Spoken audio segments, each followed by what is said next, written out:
Medieval dentistry, the worst way to lose a tooth. To the countless nameless medieval sufferers who endured toothaches with a stoicism that would make a modern-day millennial weep. Their grit, their perseverance in the face of pliers, hammers, and burning coals deserves a monument, perhaps a slightly less painful one than a medieval extraction. This book is dedicated to them, not in pity, mind you, but in a darkly amused recognition of their incredible, almost unbelievable resilience. They faced the abyss of a toothache with nothing but herbs, a questionable prayer, and the surprisingly dubious skill of the local barber-surgeon. Let us, with the benefit of hindsight and a good dose of anesthetic, marvel at their fortitude. This work is also dedicated to those intrepid souls who brave the world of historical medical research, wading through dusty manuscripts and unsettling illustrations, all in the quest for knowledge. May your future research be less pungent. May your findings be less horrifying, and your discoveries less likely to induce nightmares involving medieval tools. We, the modern-day inheritors of a far more pleasant and antiseptic dental experience, owe a debt of gratitude to the pioneers of medical history, the intrepid explorers of bodily horrors, who dared to peer into the abyss of past practices. Finally, this dedication is also to the readers of this book. May your teeth remain firmly in your jaw for the duration, and may you find a darkly humorous chuckle, or perhaps a shudder of horrified fascination within these pages. Enjoy the gruesome details, for they are the very essence of this grim yet strangely captivating history. May your coffee remain untainted, your sleep undisturbed, but your knowledge of medieval dental practices irreversibly altered. Consider this your official warning. Once you have read this book, you can never unsee or unknow the horrors of past dental practices. You've been warned. Chapter 1. The Tools of the Trade and Misery. The air hung thick and heavy, a miasma of stale breath, sweat, and something vaguely akin to burnt herbs. A single flickering candle cast long, dancing shadows across the rough-hewn wooden walls of the barber-surgeon's surgery, a space that generously could be described as a converted stable. The patient, a burly farmer by the looks of his calloused hands and dirt-stained tunic, whimpered, his eyes wide with a terror that spoke volumes about the impending ordeal. His jaw was already swollen, a grotesque purplish bloom against his pale skin, testament to a toothache that had lingered far too long. The barber-surgeon, a man whose face seemed permanently etched with the weariness of 1,000 botched procedures, adjusted his spectacles, a surprisingly delicate touch considering his profession, and surveyed his tools. These were hardly the gleaming, sterilized instruments of a modern dental practice. Instead, they were a collection of grim implements that would have made a blacksmith proud, and any sane person shudder. The centerpiece was the extraction forceps, a crude pair of pliers fashioned from blackened iron, their jaws jagged and uneven. Years of use, countless teeth mangled and torn, had left their mark, a testament to the countless agonizing moments they'd witnessed. Rust speckled the metal, a stark reminder of the appalling lack of hygiene that characterized medieval medical practices. Sterilization? That was a concept still firmly entrenched in the realm of fantastical unicorns and benevolent fairies.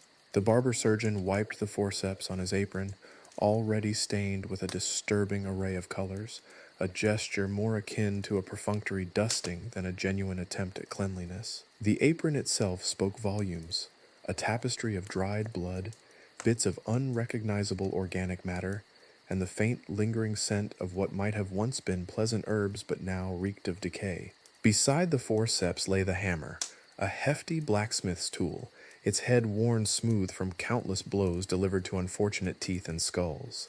Its weight alone was enough to induce a fresh wave of fear in the farmer, whose whimpering had escalated to a low groan. The hammer was undoubtedly the instrument of last resort, reserved for particularly stubborn molars that refused to yield to the more delicate, though hardly gentle, persuasion of the forceps. The final piece of this macabre trio was a chisel, its edge dull and chipped, reflecting its brutal history of bone-rending work. This was used to pry and wedge around the afflicted tooth, often causing more damage than the extraction itself. The scene was an unnerving ballet of brutality and incompetence. The flickering candlelight cast strange, elongated shadows, transforming the simple tools into instruments of grotesque torture. The farmer's muffled groans mingled with the rasping of the barber-surgeon's breath, creating a soundtrack of suffering. In a corner, a small earthenware pot simmered, releasing a cloud of acrid steam carrying the aroma of a questionable herbal concoction, the barber-surgeon's attempt at anesthesia. The scent wasn't exactly soothing, more akin to a witch's brew concocted in a dimly lit swamp. It was meant to dull the pain, a dubious claim at best. The farmer's hopes were pinned on this brew, a desperate clinging to the illusion of painless relief in a world where pain was an inescapable constant. The barber-surgeon, a man who had likely witnessed more death than most soldiers, began his work. He started by gently as one could be with such tools, applying the forceps to the farmer's aching tooth. A low groan escaped the farmer's lips, a sound that spoke of agony so profound it transcended language. The forceps, however, offered little in the way of success. The tooth, stubborn and defiant, refused to budge. The farmer's moans grew louder, punctuated by sharp intakes of breath as the barber-surgeon exerted more pressure. Sweat beaded on the farmer's brow, his body trembling with a mixture of pain and fear. The candlelight guttered, casting the room in even deeper shadows, adding a layer of gothic drama to the gruesome scene. The barber-surgeon, visibly frustrated, now picked up the chisel and hammer, his actions betraying an almost professional weariness that only one who regularly witnessed profound suffering could possess. He positioned the chisel against the gum line, the farmer's eyes following the movements with a desperate intensity. The hammer rose in a slow arc, the farmer bracing himself for the inevitable blow. The sound that followed was a sickening crack, a blend of bone and metal which echoed around the small room. A muffled scream followed, instantly cut short.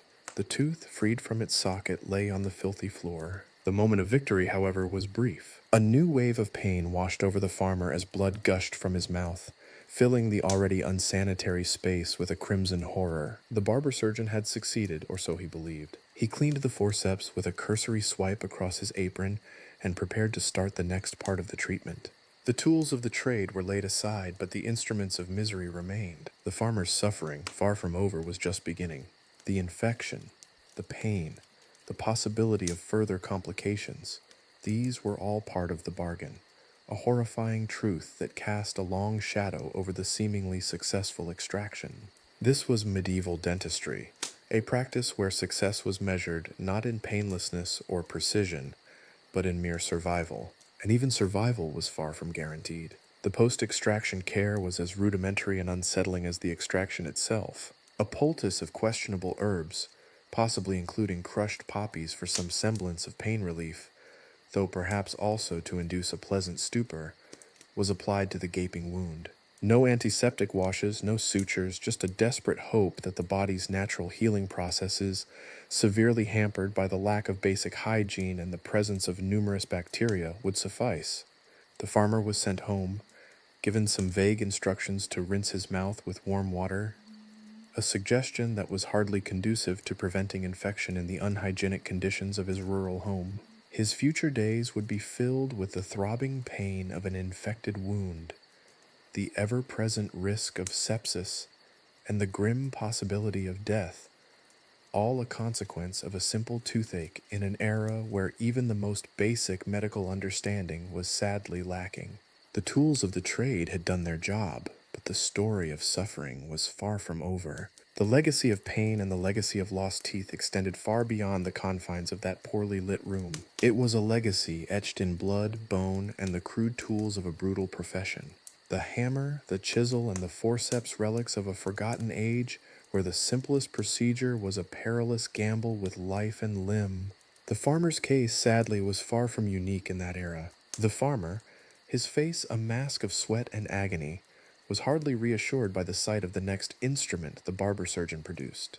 It wasn't a tool forged of iron, but a glowing ember, plucked from a nearby brazier where coals smoldered, casting an infernal orange glow upon the already grim scene. The air, already thick with the stench of stale sweat and decaying organic matter, now acquired a sharp, acrid bite, the scent of burning flesh mingling unpleasantly with the lingering aroma of the dubious herbal concoction. This, the barber-surgeon explained with a shrug that spoke volumes about his lack of concern for the patient's well-being, was his method of anesthesia. Burning coals, directly applied to the gums, were meant to numb the area sufficiently for the tooth extraction. The logic, if one could call it that, was based on the principle of counter-irritation, that the intense burning sensation would somehow overwhelm the nerve endings responsible for the toothache. The concept lacked scientific basis, of course, existing solely within the realm of medieval medical understanding, a hazy blend of guesswork, superstition, and a profound misunderstanding of human anatomy. The farmer, his eyes wide with a fresh wave of terror, offered only a strangled whimper as the barber-surgeon, with the dexterity of a seasoned blacksmith, carefully, or as carefully as one could be with a burning coal, applied the ember to his gums. A hiss of escaping steam accompanied the touch as the moisture in his mouth met the intense heat. The farmer's body convulsed, a silent testament to the searing pain. His groans turned into a low guttural moan, a primal sound born of pure, unadulterated agony. The ember, a miniature sun, glowed malevolently against his skin, its fierce heat doing little to numb the area, and much to inflict further, entirely unnecessary suffering. This anesthesia wasn't merely ineffective, it was actively cruel. It added a layer of excruciating burning to the already debilitating toothache. The barber-surgeon seemed unfazed by the farmer's agony. The sight of a man writhing in pain was clearly commonplace in his daily routine. He proceeded with the extraction with a grim efficiency born of years of experience inflicting similar, often fatal, treatments. The forceps were once again applied, their jaws clamping down on the recalcitrant tooth with a sickening crunch. The farmer's screams, initially stifled by pain, now rose to a desperate, high-pitched wail that echoed through the room, a soundtrack of suffering that would have been chilling even to those accustomed to the gruesome aspects of medieval life. The herbal concoction simmering in the corner added its own olfactory contribution to the scene. Its steam, thick and acrid, carried the scent of a dozen different herbs, none of them likely to offer any real analgesic effect. The list of ingredients would be a mystery today, lost to the passage of time, but it likely included a mix of plants with potentially mild sedative or pain-killing properties, though these were often outweighed by their potential for causing nausea or other unpleasant side effects. The actual composition was, no doubt, highly variable, depending on the barber-surgeon's mood, the availability of the ingredients, and possibly even the phase of the moon. The thought of a medieval pharmacist agonizing over the correct ratio of henbane, nightshade, and mandrake root certainly lends a darkly humorous, if unsettling, perspective on medieval medical practices. Beyond the questionable herbs and burning coals, there was another element frequently woven into the fabric of medieval dental care: incantations and religious rituals. The barber-surgeon, despite his apparent lack of compassion, might have muttered a prayer or two, or perhaps invoked the name of a saint known for healing. While many medieval practitioners were surprisingly pragmatic, a belief in the supernatural coexisted with their often brutally practical methods. The desperation of the patient, the grimness of the procedure, created an environment ripe for invoking divine intervention. It was a desperate attempt to place faith in something beyond the crude tools and failing methods of man. Imagine, if you will, the scene enhanced by the sounds of chanting, perhaps a mumbled litany of supplications to saints, or a low rhythmic hum intended to induce a hypnotic state in the patient, and possibly the practitioner too. The flickering candlelight casts dancing shadows on the walls, transforming the tools into monstrous shapes in the flickering light. The patient's screams become interspersed with the mumbled incantations, creating a strange, nightmarish symphony of pain, fear, and desperate hope. This wasn't simply a medical procedure, it was a ritual, a grotesque blend of medical practice and religious belief. The desperation to alleviate suffering pushed people towards every possible avenue, including those bordering on the fantastical. This blend of the pragmatic and the superstitious underscores the stark reality of medieval medicine. There was a clear lack of scientific understanding. yet an underlying desire to heal.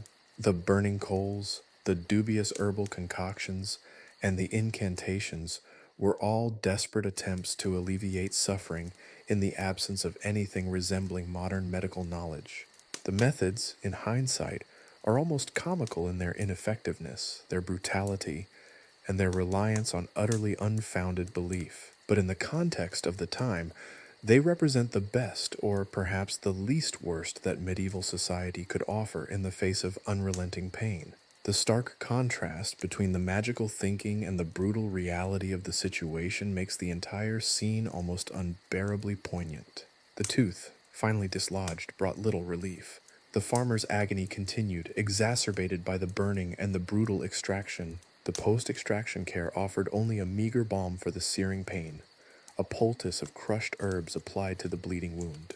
Infection, even death, were ever-present possibilities. The success of the procedure, in the eyes of the barber-surgeon and his patient, lay not in a pain-free extraction, but in simply surviving the ordeal. The tools of the trade were rudimentary, crude, and barbaric, but they represented the peak of medieval dentistry, the unholy trinity of coals, herbs, and incantations, a testament to both the ingenuity and the limitations of a time when pain was a ubiquitous part of life, and even a simple toothache could be a terrifying ordeal. The memory of the experience, whether the patient survived or not, would linger as a dark, painful mark on the tapestry of medieval life. It was a world where even the smallest of ailments could inflict a profound and lasting scar. The legacy of this brutal era extends far beyond the tools themselves, leaving an indelible mark on the annals of medical history. And this chapter only scratches the surface of the untold stories of pain and suffering that the ages have left behind. The surgery, if one could dignify it with such a term, was hardly a sterile environment. Imagine instead a dimly lit room, perhaps a back room in a bustling marketplace or a cramped corner of a village apothecary. The air hung thick with the stench of unwashed bodies, stale sweat, and the cloying sweetness of decaying organic matter. A single flickering candle cast long dancing shadows, transforming the crude instruments into grotesque, monstrous shapes. The walls, likely made of rough-hewn wood or crumbling stone, were stained with the residue of countless procedures, a silent testament to the years of suffering endured within those walls. The floor, far from being the gleaming tile of a modern operating room, was likely packed earth, strewn with stray herbs, discarded poultices, and perhaps the occasional unsettlingly realistic reminder of a procedure gone wrong. The overall ambiance was one of grim practicality, far removed from the sterile clinical environment we associate with modern medicine. This was a place where life and death were intertwined, where the line between healing and maiming was often blurred, and where the very air itself seemed to carry the weight of centuries of pain. The barber-surgeon's chair, a generously applied term, might have been nothing more than a simple stool, worn smooth by countless bottoms and stained with the blood and pus of countless patients. In some instances, the patient might have been forced to endure the ordeal standing, leaning against a wall, or even lying on the dirt floor itself. The lack of any semblance of comfort underscored the brutal, unceremonious nature of the procedure. There was no concern for patient dignity. The focus was purely on the expeditious, however crude, removal of the offending tooth. The barber-surgeon, himself a figure etched in the shadows of history, occupied a strangely ambiguous position within medieval society. He was a multifaceted individual, simultaneously surgeon, tooth puller, hairdresser, and often a general caregiver. His duties ranged from the mundane, trimming beards and cutting hair, to the excruciatingly painful, extracting teeth and treating wounds. He was a jack of all trades, a master of none, forced to rely on a blend of rudimentary skills, guesswork, and sheer luck. His tools, reflecting the limited medical knowledge of the era, were as crude and terrifying as the environment in which he worked. We've already encountered the terrifying forceps, but his arsenal also likely included a range of other instruments, each as unsettling as the next. These might include sharpened chisels for breaking stubborn teeth, crude bone scrapers for removing fragments of bone or damaged tissue, and simple, often rusty knives for making incisions. Sterilization, as we understand it today, was unheard of. The tools were simply wiped clean, or perhaps not even that, reused countless times, perpetuating a terrifying cycle of infection and suffering. The patients themselves represented a cross-section of medieval society. Peasants burdened by years of hard labor and poor nutrition sought his services as often as wealthy nobles, who, despite their access to more resources, still faced the same gruesome realities of medieval dental care. The barber-surgeon's practice was a leveler of sorts, a place where the realities of pain and suffering transcended social class. A toothache, after all, was a universal experience regardless of one's social standing. The lack of understanding concerning anatomy, hygiene, and the very nature of disease amplified the horror of these procedures. The barber-surgeon's grasp of human physiology was at best rudimentary, bordering on non-existent. He lacked a deep understanding of the complex mechanisms of pain, infection, or the delicate balance of the human body. His knowledge was often a patchwork of folk remedies, half-remembered practices, and wild speculation. He relied heavily on traditional methods passed down through generations, sometimes effective, often not, and always fraught with the risk of dire consequences. Consider, for example, the use of cauterization. Beyond the burning coals we've seen, other forms of cautery might have been employed, including heated metal instruments applied directly to the gums.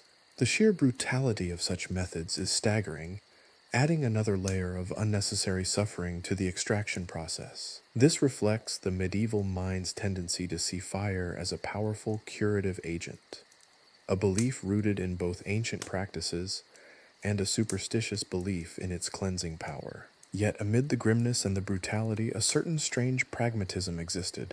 The barber-surgeon was not necessarily a sadist, simply a man operating within the confines of a limited medical understanding and resources. He likely performed his ghastly duties with a grim efficiency, born of years of experience and a cold acceptance of his patient's suffering. His focus was solely on the extraction, the removal of the tooth, with little to no consideration for pain management or post-operative care. The goal was survival, not comfort. His clients, too, faced this reality with a grim stoicism. They understood the limitations of medical treatment, accepting the pain and risks as simply another burden to endure in a life already fraught with hardship.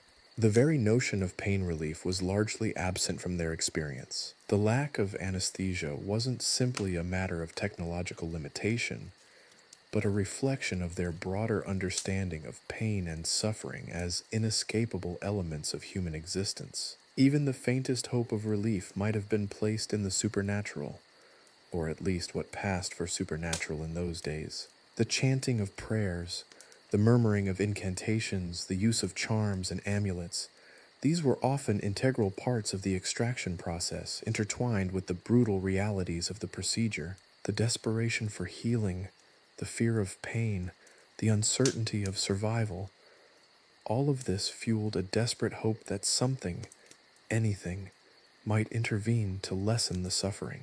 The smell of herbs simmering in the corner, a blend of potentially medicinal and dangerously toxic plants, was a constant reminder of this mixture of practicality and superstition.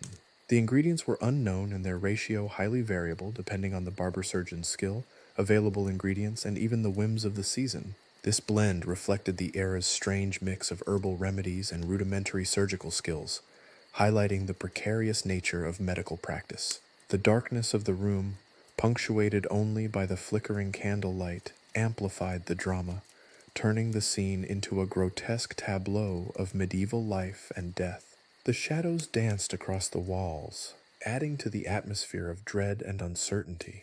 The room itself seemed to breathe with the history of suffering, its stained walls and rough-hewn floor bearing silent witness to the countless procedures that took place within them. This was not merely a place of healing. It was a place where the boundaries between life and death were constantly being tested, and often crossed. The barber-surgeon's chair, whether a stool or the dirt floor itself, became a stage for the darkest theater of medieval existence, a stark reminder of the vast gulf separating the medical practices of the past from the sophisticated treatments available today. The memory of this experience, whether it ended in survival or death, would linger in the minds of both patient and practitioner alike, a lasting testament to a time when even the simplest ailments could hold the power to inflict profound and lasting scars. And within these shadowed halls, the legacy of this dark chapter in medical history continues to resonate. The tooth was out, or at least the barber-surgeon hoped it was out. The ragged edges of the gum, still slick with blood, offered little reassurance. Whatever relief the patient might have felt at the cessation of the agonizing pull was quickly overshadowed by a far more sinister prospect: the aftermath. Forget the gentle post-operative instructions, the antiseptic washes, and the pain medication of modern dentistry. In the medieval world, the extraction was merely the prologue to a far more harrowing drama. Post-operative care, if it could even be called that, was a haphazard affair, a chaotic mix of superstition, rudimentary practices, and sheer hope. The concept of asepsis, the prevention of infection, was utterly alien. The tools, already tainted with the residue of countless procedures, were rarely, if ever, properly sterilized. The environment itself, that dimly lit room, redolent with the stench of decay and sweat, was a breeding ground for infection. The patient, already weakened by pain and possibly malnutrition, was left vulnerable to a host of bacterial and fungal invaders, their microscopic armies poised to exploit the gaping wound. Imagine the scene: the patient, pale and trembling, clutching a blood-soaked rag to their jaw. The barber-surgeon, his brow furrowed in grim concentration, might offer a poultice, a messy concoction of herbs and questionable ingredients. The recipe was likely a closely guarded secret, passed down through generations of barber-surgeons, a mixture of genuine herbal remedies, utterly useless filler, and perhaps a dash of something genuinely toxic. The application was equally haphazard, the poultice slapped onto the wound with little regard for hygiene or precision. The aim wasn't so much healing, as it was a kind of ritualistic appeasement, a desperate attempt to ward off the unseen forces that threatened to overwhelm the body. The consequences of such neglect were grimly predictable. Infection was a near certainty, often manifesting as a raging abscess, a swollen, throbbing mass of pus and inflammation. Fever would follow, racking the body with chills and sweats, draining the patient's already dwindling strength. The pain, far from abating, would intensify, a searing, unrelenting agony that made the initial extraction seem almost merciful by comparison. Trismus, or lockjaw, was a particularly dreaded complication, a horrifying spasm of the jaw muscles that rendered the patient unable to open their mouth, exacerbating the infection and making further treatment all but impossible. Osteomyelitis, an infection of the bone, was another frequent and devastating outcome. This insidious infection could burrow deep into the jawbone, causing excruciating pain, disfigurement, and sometimes death. The infection's relentless advance could lead to the loss of more teeth, or even entire sections of the jaw, resulting in horrifying facial deformities. The lack of effective antibiotics meant that once osteomyelitis took hold, the prognosis was grim. The patient's survival depended largely on their constitution and the sheer tenacity of their immune system, factors as variable as the barber-surgeon's skill, or lack thereof. The limited understanding of anatomy further compounded the problem. The barber-surgeon's grasp of human physiology was at best rudimentary. He lacked the knowledge to properly assess the extent of the damage, identify the source of the infection, or even predict the potential consequences. His interventions, often well-intentioned, frequently proved counterproductive, exacerbating the problem rather than resolving it. The application of overly tight bandages, for example, could impede blood flow, creating a perfect environment for anaerobic bacteria to thrive. Death, while not always an immediate outcome, was a constant companion in the aftermath of a medieval tooth extraction. The sheer brutality of the procedure, the lack of hygiene, and the absence of effective treatments combined to create a frighteningly high mortality rate. A simple toothache could easily become a death sentence, a testament to the stark realities of medieval healthcare. It's a testament to the resilience of the human body that some survived at all. Folk remedies offered little solace. The aforementioned poultices, often containing ingredients as diverse as crushed herbs, animal fat, and human urine, yes really, were as likely to worsen the infection as alleviate it. Some remedies, while seemingly benign, could be downright dangerous. The indiscriminate use of certain plants, for example, could lead to poisoning, adding another layer of misery to the patient's already dire situation. The lack of effective pain relief further amplified the suffering. Opium, while occasionally available, was not a widely accessible option, its use being restricted mostly to the wealthy. The patient was left to endure the unrelenting torment, their cries echoing through the dimly lit room, a testament to the savagery of the era's dental practices. Pain in the medieval worldview was simply part of life, an inescapable burden that one had to endure. The post-extraction experience was less a form of medical treatment and more a grim test of endurance. The patient's survival depended on a complex interplay of factors: the severity of the initial infection, their overall health, the effectiveness, or lack thereof, of the folk remedies employed, and a generous dose of sheer luck. The absence of effective antiseptic techniques, the rudimentary understanding of human anatomy, and the lack of advanced medical technology created an environment where even the most minor dental procedure carried a significant risk of fatal consequences. Consider, for instance, the case of a peasant woman suffering from a severe abscess following a tooth extraction. Her only recourse is a poultice of questionable herbs, applied by a barber-surgeon whose knowledge of medicine is limited at best. The throbbing pain is relentless, the fever burns, and the swelling in her jaw threatens to suffocate her. Days turn into weeks, her condition worsening until finally, weakened and delirious, she succumbs to the infection. Her death is not an isolated incident, but rather a stark reminder of the grim realities of medieval dental care, a story repeated countless times across the medieval landscape. The lack of sanitation meant that even minor wounds could become deadly, providing a fertile ground for infections which were far more powerful and faster spreading than they are today. There was no understanding of bacteria or the role of germs in disease. The concept was simply inconceivable. Infections were seen as a divine punishment, a consequence of one's sins, or the result of an imbalance in the body's humors. Treating them was as much about appeasing the supernatural as it was about addressing the physical ailment. The grim reality is that for many, the extraction itself was the least of their worries. The days, weeks, or even months that followed were a grueling battle for survival, a harrowing ordeal punctuated by excruciating pain, debilitating fever, and the ever-present threat of death. The medieval world, with its lack of medical knowledge and resources, offered little comfort, leaving its sufferers to face their ordeals with a grim stoicism born of necessity and despair. This post-extraction experience, a chapter often overlooked in the narratives of medieval life, represents a critical reminder of the gulf separating the medical practices of the past from the sophisticated treatments available today. The stark contrast underlines the invaluable contribution of modern medicine, its advancements offering a stark and welcome contrast to the harrowing reality of its medieval predecessors. The echoes of this dark legacy, however, serve as a grim and cautionary tale, a testament to the enduring power of disease and the crucial importance of hygiene and medical knowledge. Let's delve into the chilling reality of medieval dental care through a series of case studies, each a horrifying microcosm of the era's limited understanding of hygiene and anatomy.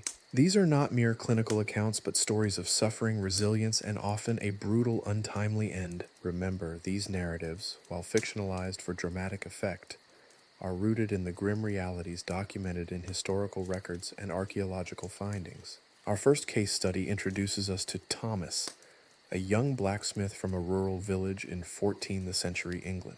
Thomas, a man whose hands were hardened by years of working the forge, possessed teeth far less resilient. A persistent ache in his lower jaw, initially dismissed as a minor irritation, escalated into a throbbing inferno. The infection, likely stemming from a deep cavity, spread rapidly, causing agonizing pain and a noticeable swelling. His village lacked a qualified physician, let alone a dedicated dentist. His only recourse was the local barber-surgeon, a man whose medical expertise was as questionable as his hygiene.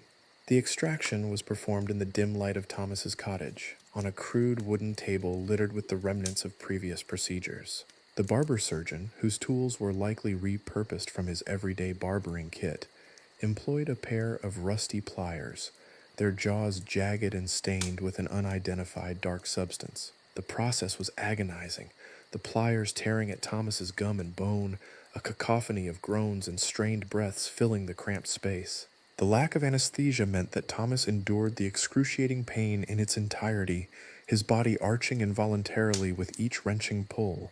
The procedure, rather than a clean extraction, resulted in a ragged wound, leaving behind shards of broken tooth and exposed bone. The aftercare was equally barbaric. A poultice of questionable ingredients, crushed herbs, pig fat, and what Thomas suspected was cow dung, was slapped onto the wound.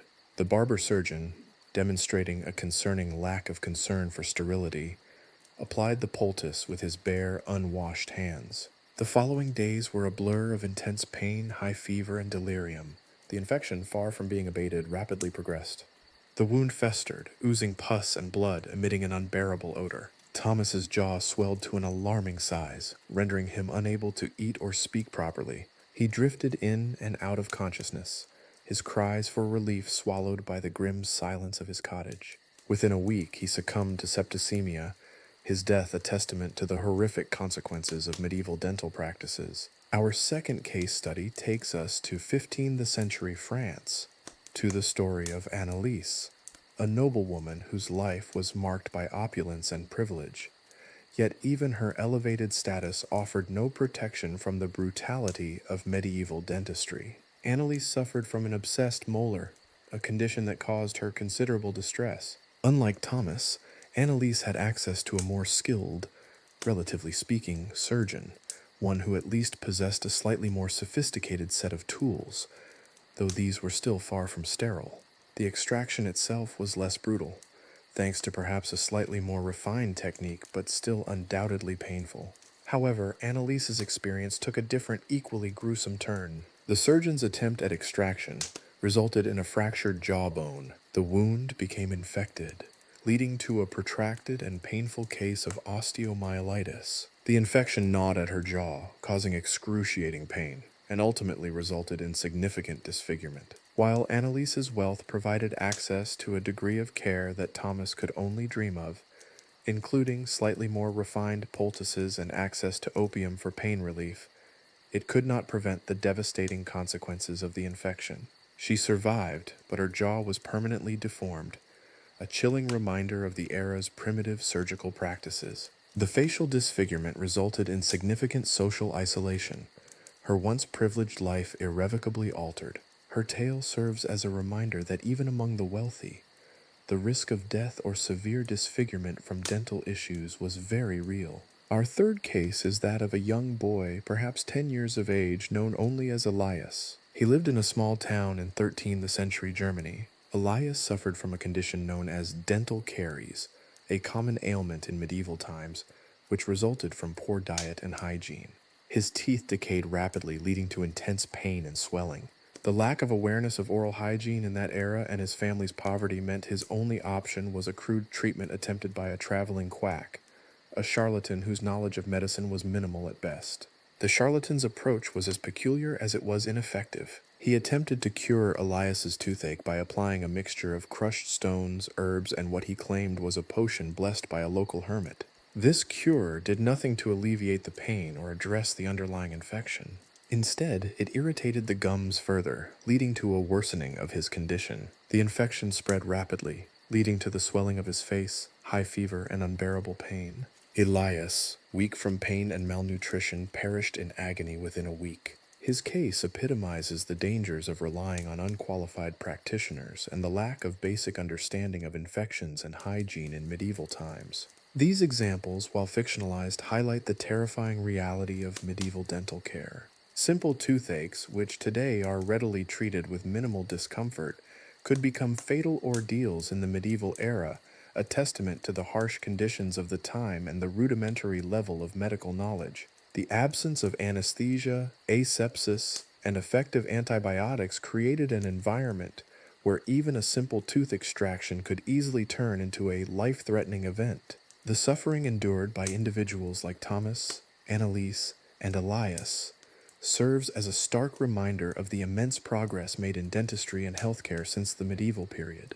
It is a journey from brutal, often fatal procedures to the sophisticated, safe, and largely painless processes of modern dentistry, a stark contrast that reveals the immense importance of medical advancements over the centuries. The echoes of these medieval horrors continue to serve as a valuable lesson, underscoring the significance of hygiene, proper medical care, and the profound benefits of modern medicine. Chapter 2: The Humoral Theory and Its Impact on Dental Care. The grim realities of medieval dental practices, as illustrated by the fates of Thomas, Anneliese, and Elias, were not merely the result of crude tools and a lack of sterile technique. Underlying these horrific procedures was a deeply flawed understanding of the human body and disease, the humoral theory. This ancient Greek concept, which dominated medieval medical thought, posited that the body contained four vital fluids or humors: blood, phlegm, yellow bile, and black bile. Health, according to this theory, depended on the perfect balance of these humors. An imbalance, it was believed, led to illness, including dental problems. Imagine a world where a toothache wasn't simply a localized infection, but a symptom of a systemic imbalance, a discord in the symphony of bodily fluids.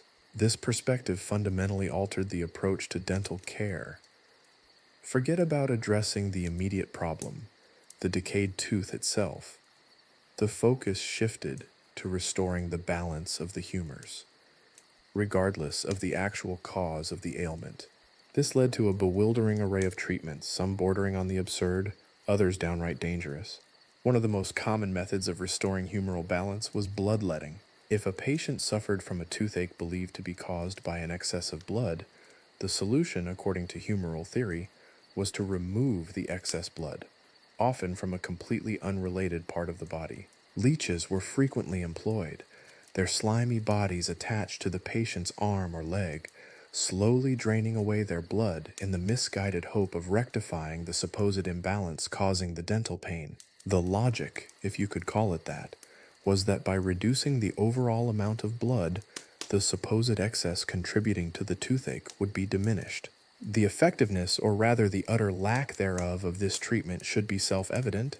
Bloodletting, far from relieving the toothache, could weaken the patient, making them more susceptible to infection and further compromising their already precarious health. Imagine the sheer terror of already suffering from excruciating dental pain, only to have leeches attached to your skin, their sucking and oozing adding insult to injury. The image is gruesome enough to send shivers down the spine of even the most hardened historian. Herbal remedies also played a significant role in medieval dental care, driven by the same humoral principles. Various plants and herbs were believed to possess specific properties that could influence the humoral balance.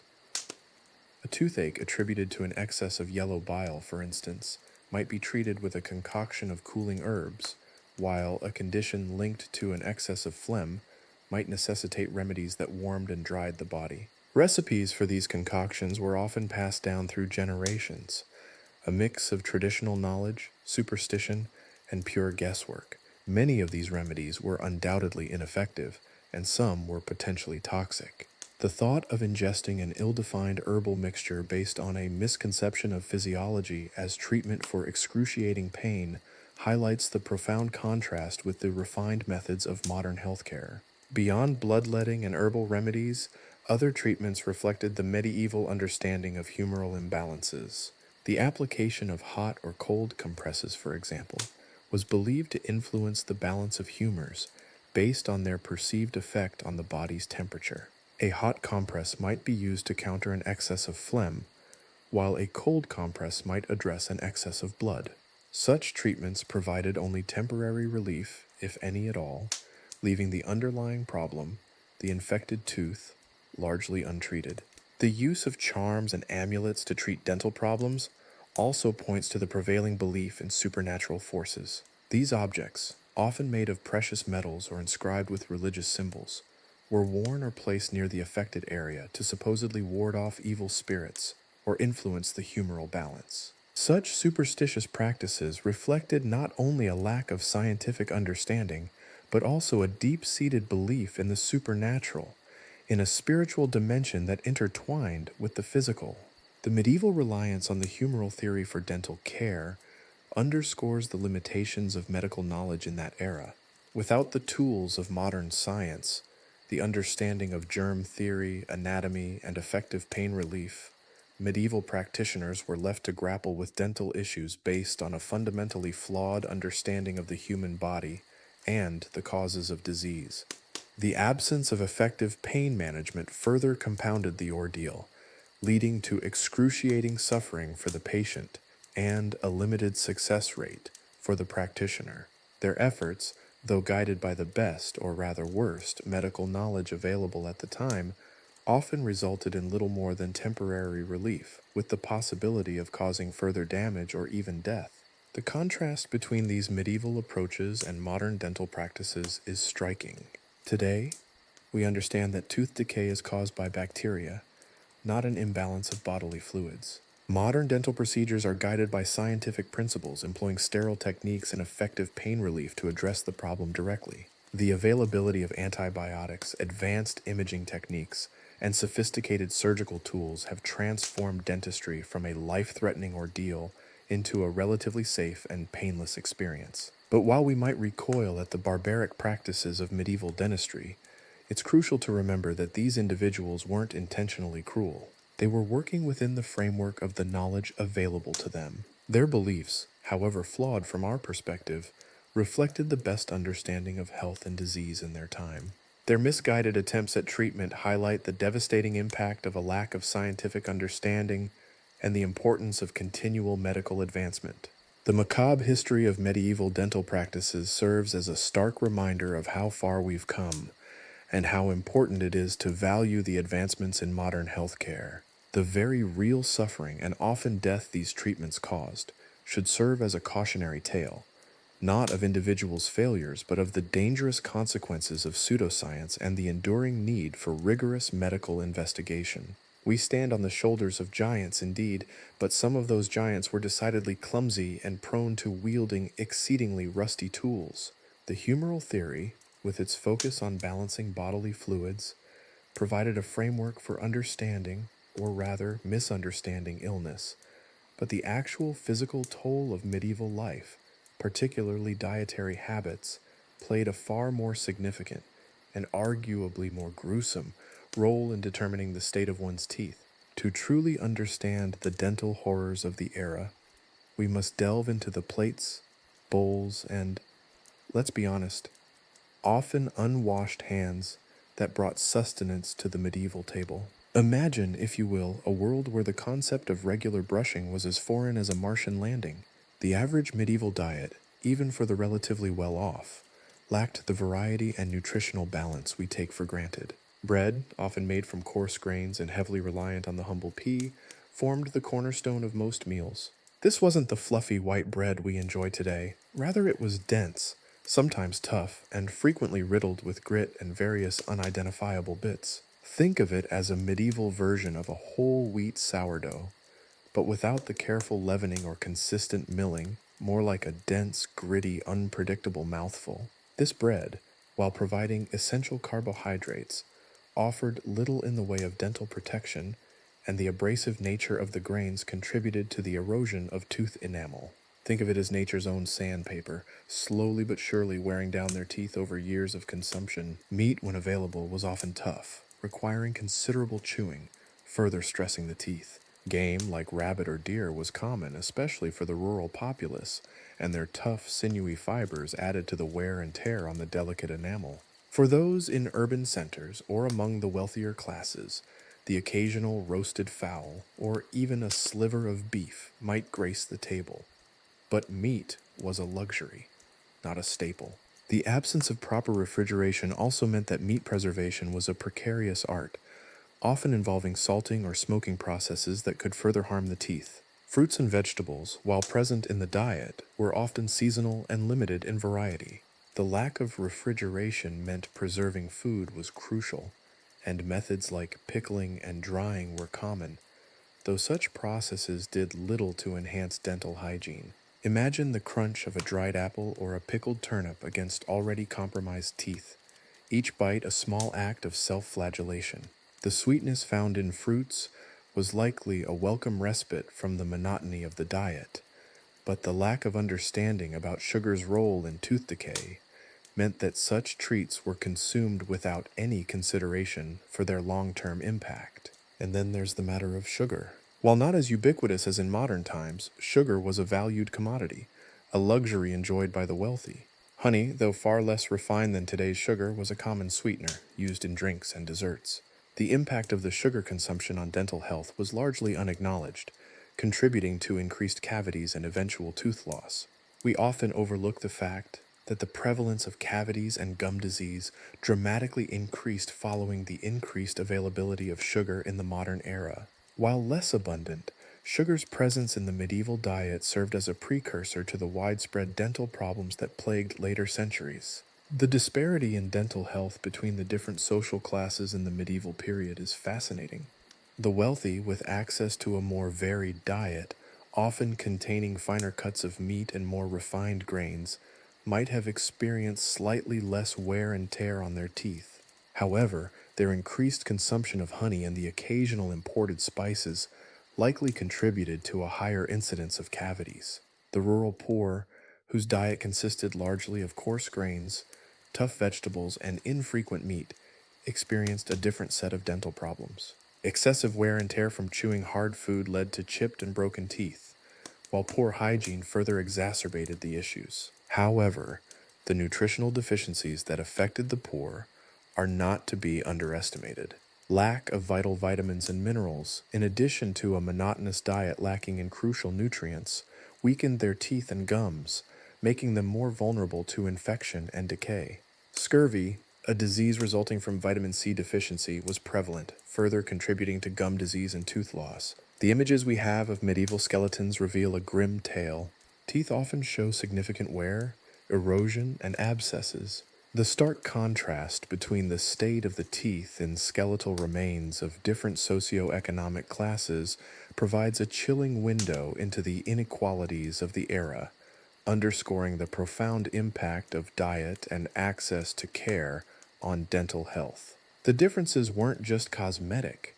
They were a reflection of the underlying societal inequalities and the impact of nutrition on survival. It's easy for us to look back with a detached sense of superiority at the medieval era's dental struggles, but it's important to consider the context. Their understanding of nutrition, hygiene, and disease was limited.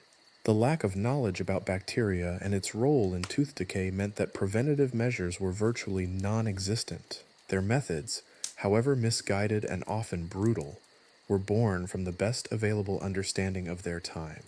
Yet the result was a consistently poor dental health outcome across the board, regardless of social class. The medieval diet then was not merely a source of sustenance.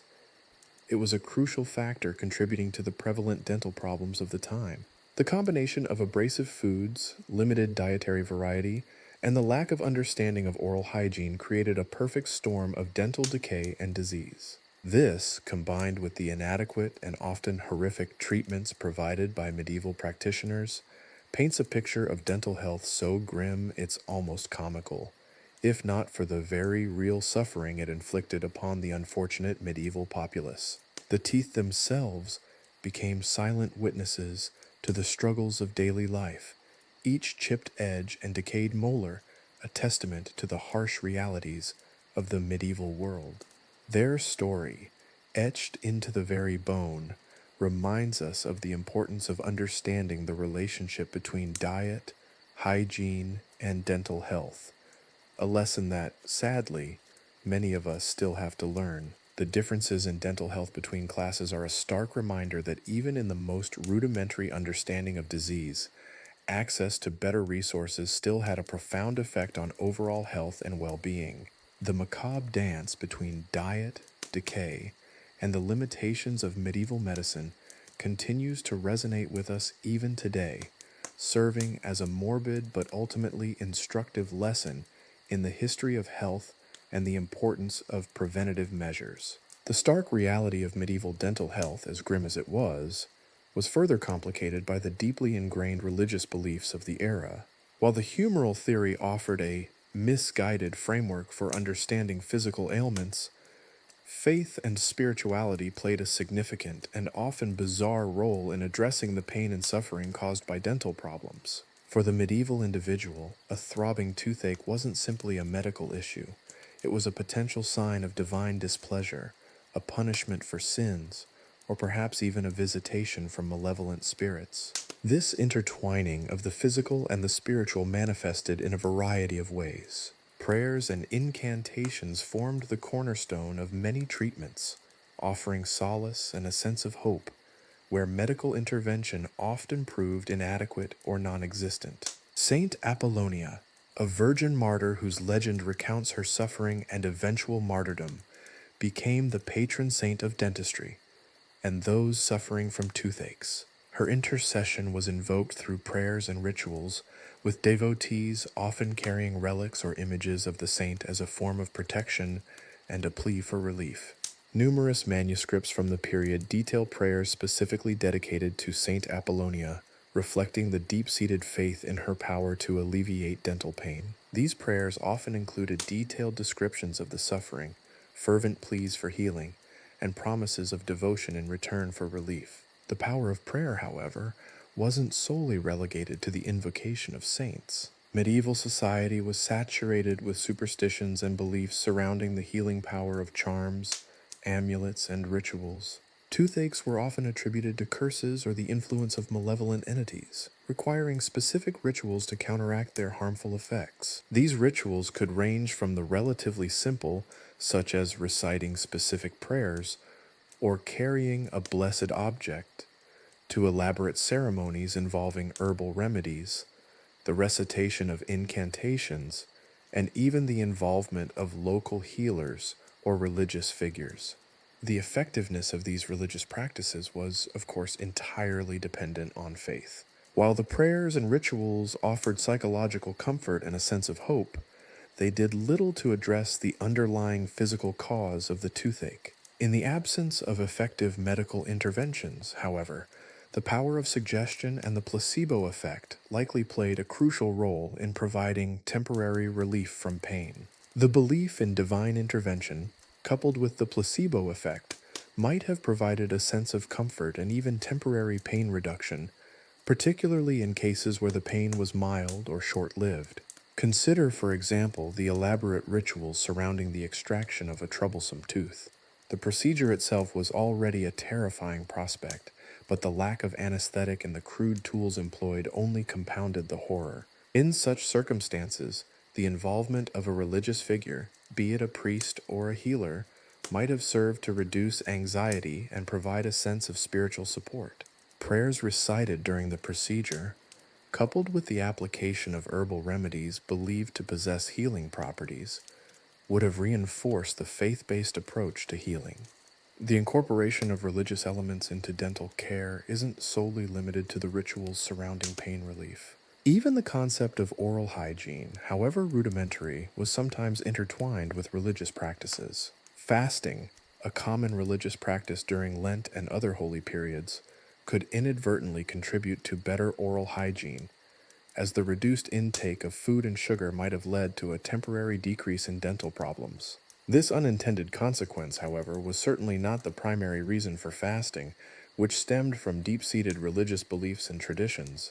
However, the religious perspective on oral health wasn't always harmonious.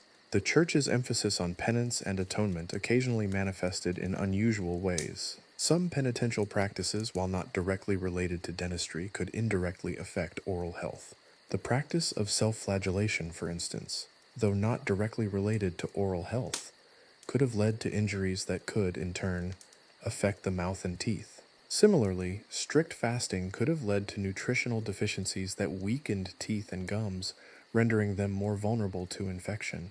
This complex relationship between religious beliefs and dental practices highlights the limitations of medieval medical understanding. The lack of scientific knowledge about the causes of dental diseases led to a reliance on faith, superstition, and religious rituals as primary means of coping with dental pain and suffering. While seemingly odd to a modern perspective, these practices reflect the deeply ingrained belief in the supernatural and the lack of effective medical intervention. The intertwining of religion and oral health during this period provides a fascinating, albeit often morbid, glimpse into the world of medieval medicine and beliefs. The influence of religious beliefs wasn't just confined to the treatment of dental problems, it also impacted the interpretation of oral health itself. Abnormal teeth or jaw deformities were sometimes viewed as signs of divine punishment or curses or indicative of demonic possession. Such beliefs naturally impacted the way these conditions were handled. It was not uncommon for such perceived afflictions to be addressed through exorcism or other spiritual means, rather than any form of medical intervention. The emphasis on spiritual cleansing and purification was often interwoven with the treatment of these perceived abnormalities, further highlighting the limited medical options of the time. Furthermore, the social structures of the time, heavily influenced by religious doctrine, also played a part in determining access to what little dental care existed. The clergy, often educated and with access to knowledge and resources, might have possessed a marginally better understanding of oral health compared to the common folk. However, their medical expertise was heavily intertwined with religious beliefs and practices, and they were not immune to the superstitions and misconceptions of the time. Indeed, some clergy might even have capitalized on the religious anxieties surrounding dental problems, offering prayers and charms for a fee. This complex interplay of religion, societal structures, and the limited medical understanding of the time created a unique context for the experience of dental health in the Middle Ages, one which, while lacking modern standards, offers an intriguing study in the interplay between belief systems and health practices. The religious response to dental issues then was a double-edged sword.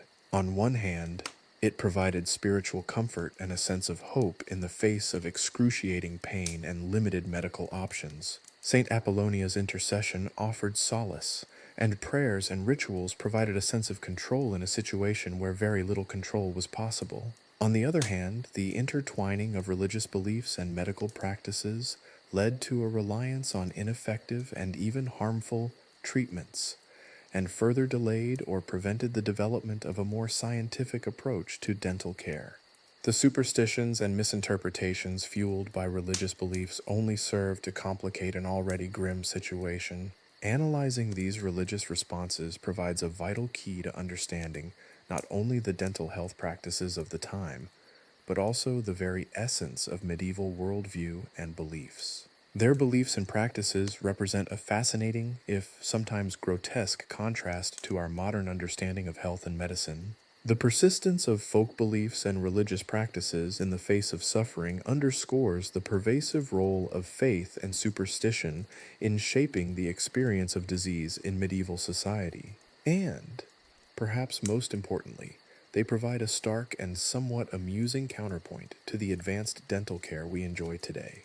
The contrast offers a chilling and darkly humorous reminder of the progress made in medical understanding and treatment. The humoral theory, with its emphasis on balancing bodily fluids, provided a framework for understanding illness, but it offered little practical help for the agony of a medieval toothache. In the absence of effective medical intervention, the medieval populace turned to a rich tapestry of folklore, superstition, and charms, a desperate attempt to soothe the throbbing pain and ward off perceived malevolent forces.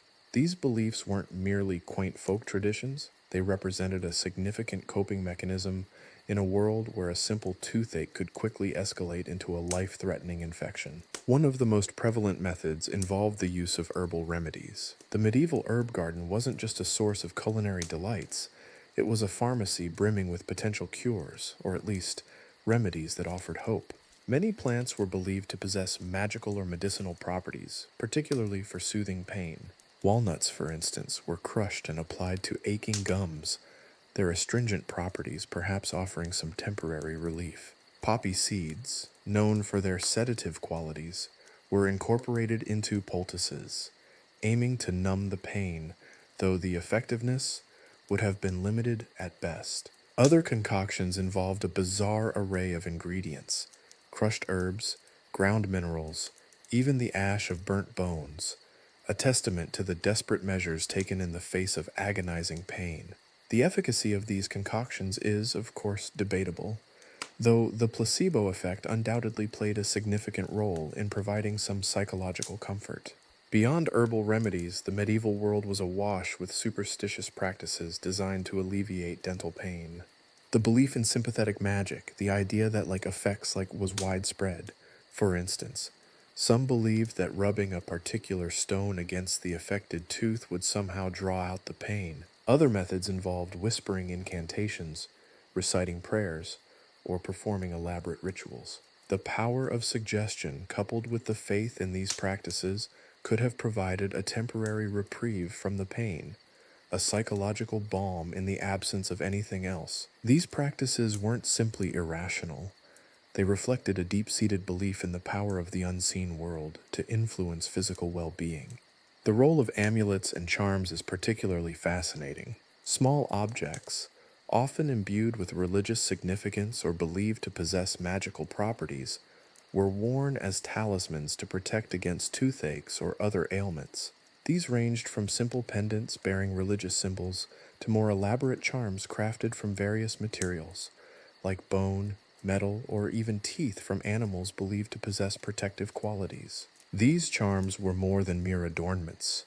They provided a sense of security and control, offering a tangible connection to the unseen forces believed to influence health. The act of wearing a charm might have provided a sense of comfort and psychological relief, bolstering the individual's belief in its protective power. The oral tradition played a significant role in disseminating these folk remedies and superstitions. Stories and anecdotes about successful treatments, whether factual or exaggerated, were passed down through generations, reinforcing the belief in their effectiveness. These stories often involved miraculous cures, adding to the mystique and power attributed to these practices.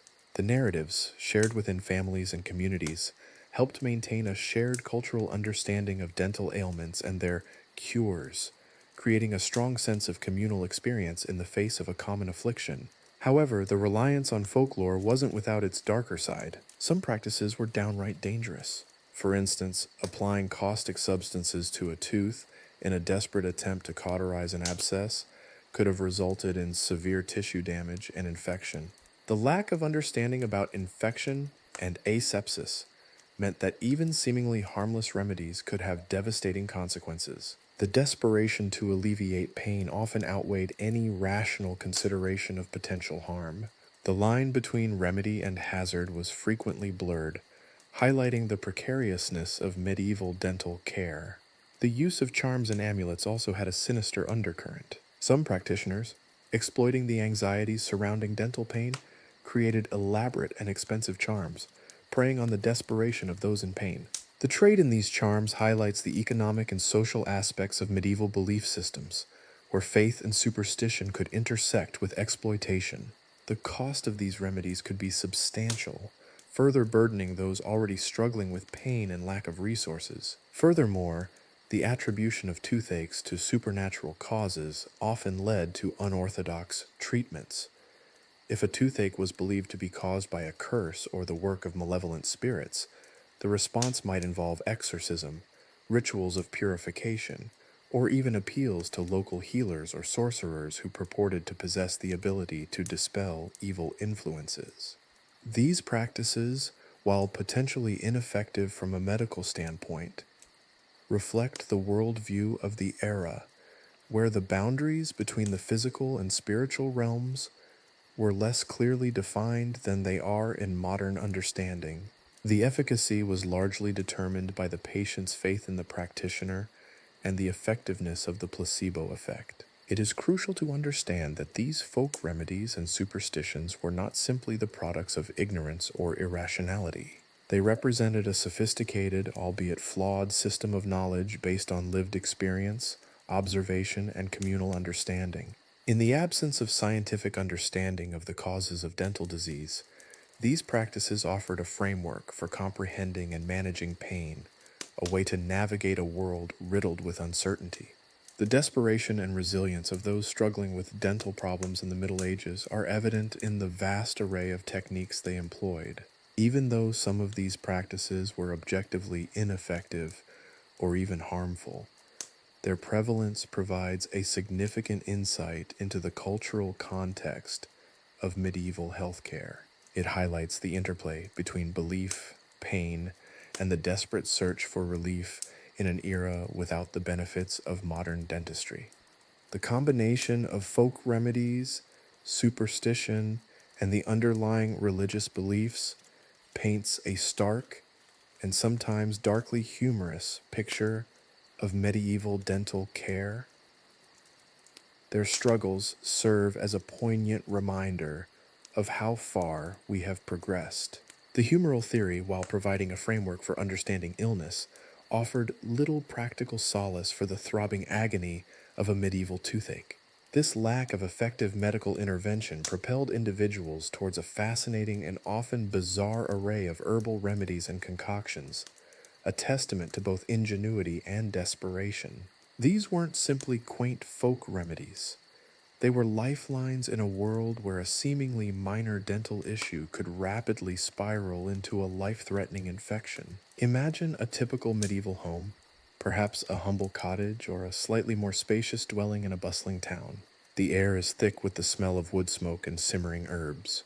On a rough-hewn wooden table, a mortar and pestle lie beside a collection of dried plants, their earthy aromas mingling with the pungent odor of crushed minerals. This wasn't just a kitchen, it was a makeshift apothecary, a place where hope and desperation clashed amidst a chaotic array of potential remedies. One of the most common ingredients was the humble walnut, not for its nutritional value, but for its perceived astringent properties. Crushed walnut shells applied directly to the aching gum were believed to provide temporary relief, perhaps by drawing out some of the inflammation or simply by providing a distracting sensation. The effectiveness was, of course, highly debatable, but in the absence of anything better, the walnut offered a tangible, if somewhat gritty, solution.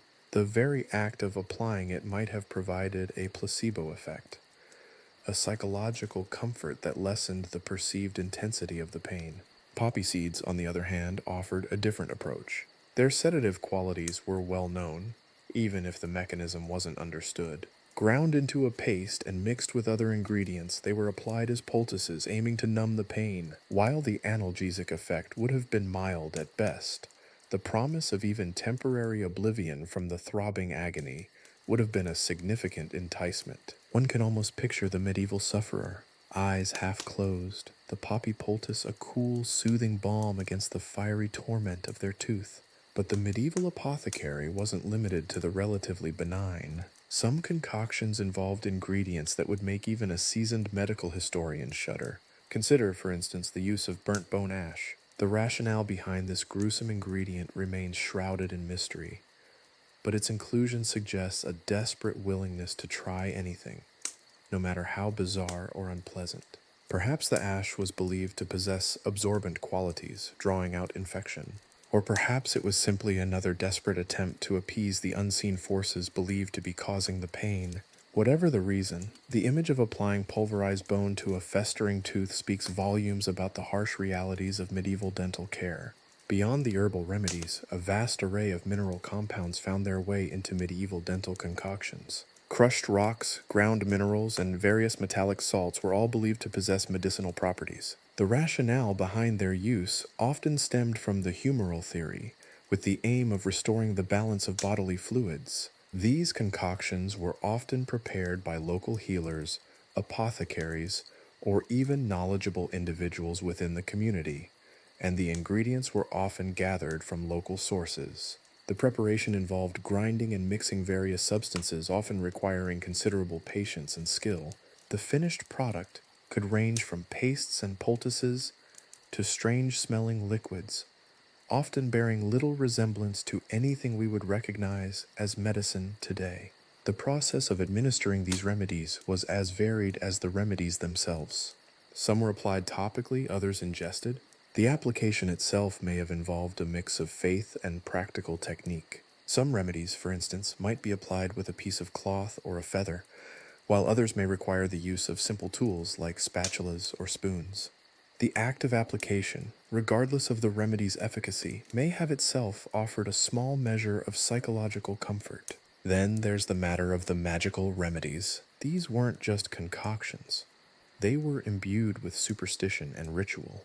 The act of preparing and applying the remedy often involved elaborate procedures, aiming to harness the power of suggestion and faith. The efficacy of these remedies stemmed largely from the placebo effect, the belief in their power rather than any inherent medicinal property. Yet in a world where scientific understanding was limited, this psychological comfort was a potent force. The placebo effect, often overlooked in modern medicine, played a crucial, perhaps even central role in medieval dental care. The preparation of these remedies occurred in a variety of settings, ranging from the humble kitchen to the more sophisticated apothecary. Within the home, the remedies were often prepared by family members, drawing upon generations of passed down knowledge. The apothecary, on the other hand, offered a more professional, if still largely empirical, approach. The apothecary's knowledge was often a blend of traditional practices and some nascent understanding of the properties of different substances. However, the line between traditional healer and charlatan was often blurred, and the quality of care and the efficacy of the remedies could vary drastically. There was no regulation, no quality control, just the hope of finding relief. But even within the realm of herbal remedies and concoctions, there were dangers. The lack of knowledge about asepsis and infection control meant that even seemingly innocuous remedies could have disastrous consequences. Applying a caustic substance to a tooth in an attempt to cauterize an abscess, for instance, could easily lead to severe tissue damage and further infection, worsening the condition rather than improving it. The medieval individual faced a perilous balancing act, the desperate need for relief versus the potential for harm. The blurry line between remedy and hazard was a constant threat, highlighting the perilous nature of medieval dental care. The desperate search for relief also had economic and social implications. Some practitioners, exploiting the anxieties surrounding dental pain, created elaborate and expensive charms and remedies, preying upon the desperation of those suffering. The trade in these items highlights the darker side of medieval belief systems, where faith and superstition intersected with profit-seeking. Those struggling with the agony of a toothache were often burdened not only by physical pain, but also by the financial strain of seeking remedies, many of which were completely ineffective. This exploitation underscores the social inequalities of the time, where vulnerability was often coupled with economic disadvantage. The reliance on folklore, superstition, and charms wasn't simply a sign of ignorance or irrationality. It was a complex system of beliefs shaped by lived experience, passed down through generations, and reflecting the limited scientific understanding of the time. In the absence of modern dentistry and its scientific foundation, these practices offered a framework for managing pain and uncertainty, a way to navigate the world of suffering within a deeply rooted cultural context. The stories, passed down through oral tradition, reinforced the perceived efficacy of these remedies, creating a sense of community and shared experience in the face of common affliction. These beliefs, while seemingly odd to us today, offer a valuable glimpse into the resilience and ingenuity of people facing the challenges of medieval life. Their struggles and their attempts at healing, though often ineffective by modern standards, remain a testament to the human capacity to cope with pain and the enduring power of hope. Chapter 3. The Social Strata of Toothaches. The stark contrast between the dental woes of the peasantry and those of the elite is a fascinating, if somewhat gruesome, study in medieval inequality. While the commoner might have relied on crushed walnuts and burnt bone ash, the royal court and the upper echelons of society enjoyed a, let's say, enhanced level of substandard dental care. This enhancement primarily manifested in access to marginally less barbaric tools and, perhaps, a slightly wider array of equally questionable remedies. Forget gleaming stainless steel. Their instruments were more akin to medieval torture devices, albeit ones wielded, presumably, by someone with slightly more experience than your average village blacksmith. Let's picture a royal court physician, a figure of some relative prestige, attempting to extract a particularly stubborn molar from a king or queen. Forget the sterile environment of a modern dental surgery. The scene would unfold in a dimly lit chamber, possibly redolent with the scent of incense and the lingering aroma of various unidentifiable concoctions. The patient, likely already in considerable discomfort, would be restrained, not by kind hands offering comfort, but by attendants whose primary concern may well have been preventing the royal personage from biting off a chunk of their own hand in a fit of agony. The physician, armed with instruments resembling oversized pliers, forceps forged from dubious metal, or perhaps even a primitive chisel, would proceed with the extraction. Anesthesia? A laughable concept. Instead, the patient would likely be offered some form of alcoholic beverage to dull the senses, a practice that may have actually made the procedure more perilous than it already was. The physician's skill, or lack thereof, would be the primary determinant of the patient's fate. A successful extraction while leaving the patient sore and traumatized at least ended the immediate agony. A less fortunate outcome could involve broken teeth, shattered jawbones, excessive bleeding, and infection, a truly regal trifecta of dental disaster. Even with the supposed advantages of royal status, the notion of dental health, as we understand it today, was a far cry from reality. Diet, a significant factor in modern dental care, played a crucial role, albeit a destructive one, in the royal mouth. The opulent feasts enjoyed by the elite were frequently laden with sugars and refined carbohydrates, a recipe for dental decay even by modern standards. Chroniclers often described lavish banquets featuring pastries, honeyed sweets, and richly spiced confections, delicacies that wreaked havoc on the teeth of even the most privileged members of society. The sugar content in these dishes, coupled with the lack of proper oral hygiene, contributed to rampant tooth decay and gum disease. Imagine the regal smile, adorned not with sparkling enamel but with cavities, abscessed gums, and perhaps a missing tooth or two, a far cry from the gleaming pearly whites depicted in modern portrayals of royalty. While the upper classes may have had access to more exotic ingredients for their remedies, these often provided little more than a fleeting moment of distraction from the relentless pain. It's also worth noting the role of social status within the realm of dental misfortune. A courtier suffering from a toothache could expect marginally better, again marginally care, compared to a peasant. The royal physician, or a court-appointed barber-surgeon, might be summoned to attend to their dental needs, while a peasant would have to rely on local healers, or, in dire situations, attempt self-treatment with rudimentary tools and whatever folk remedies were at their disposal. The difference, however, wasn't necessarily one of quality, but rather of availability and social hierarchy.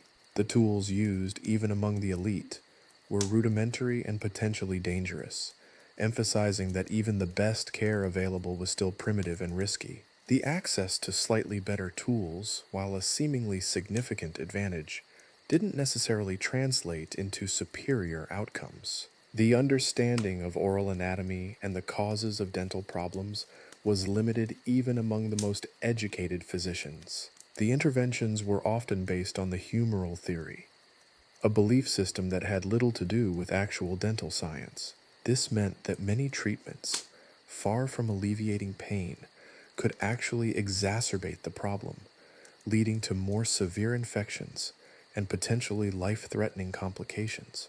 Royal dental records, of course, are sparse and often incomplete.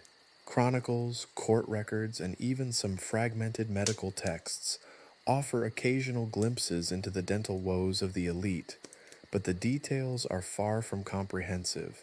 We can glean insights into the types of treatments used, the personalities of the physicians involved, frequently with an interesting mixture of superstition and rudimentary skill, and the impact of diet on dental health. However, the lack of systematic records hinders the development of a complete picture of royal oral hygiene practices. One might assume that royal individuals would have had access to the most advanced dental techniques of the time, but the reality was often quite different. The techniques used, even within the court, were generally brutal, ineffective, and incredibly risky. While the materials used might have been slightly more refined, the understanding of anatomy, asepsis, and infection control was limited, resulting in often disastrous consequences. A royal toothache, therefore, was not simply a minor inconvenience. It was a potentially serious, even life-threatening ordeal, irrespective of social standing or access to care. The inherent danger of the treatment often exceeded the relief it provided, reminding us of the brutal realities of medieval medicine, even at the highest echelons of society. The contrast, however stark, reveals the deep inequalities within medieval society.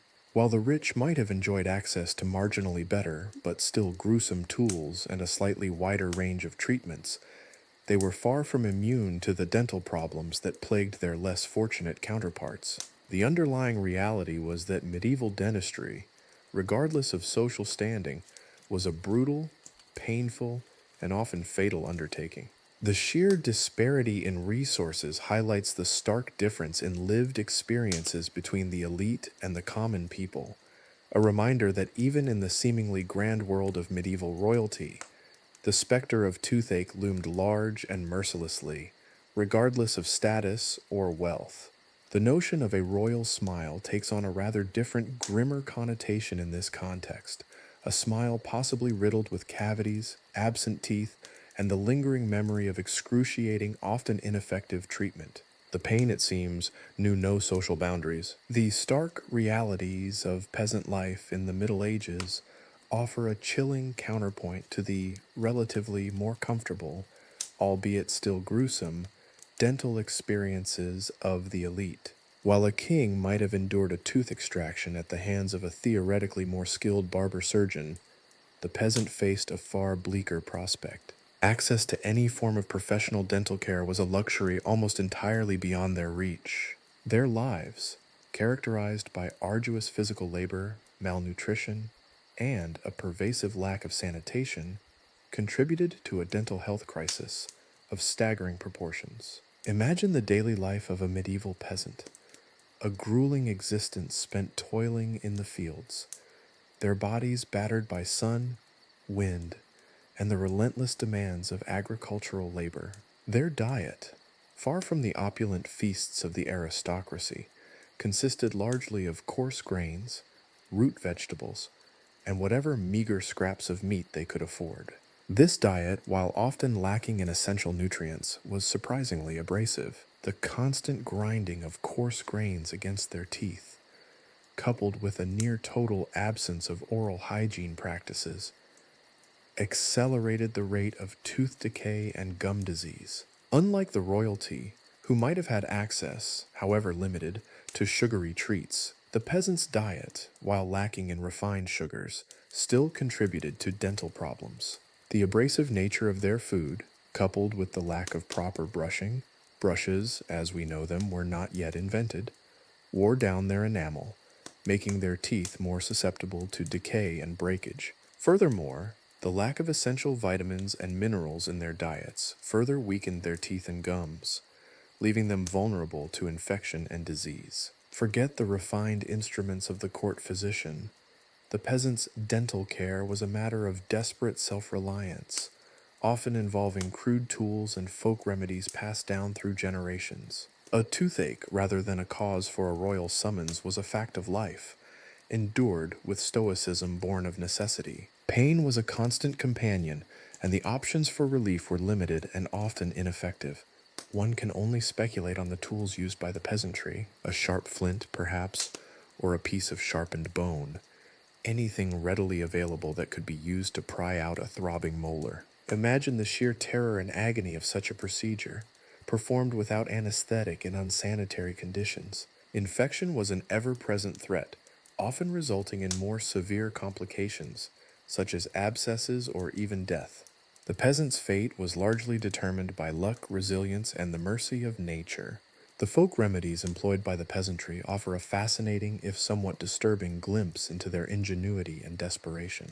Crushed herbs, poultices of unknown ingredients, and even the application of burning coals are cited in historical accounts. These remedies, while undoubtedly offering little in the way of effective pain relief, highlight the peasantry's resourcefulness in the face of overwhelming odds. Their world lacked the sophistication, even the basic understanding, of modern medicine, yet they persisted with their limited options, driven by the primal need to survive. Unlike the court chroniclers who might have documented, albeit sparsely, the dental misfortunes of the aristocracy, accounts of peasant dental health are even scarcer. The lives of the peasantry are recorded less meticulously, and their voices are largely absent from the historical record.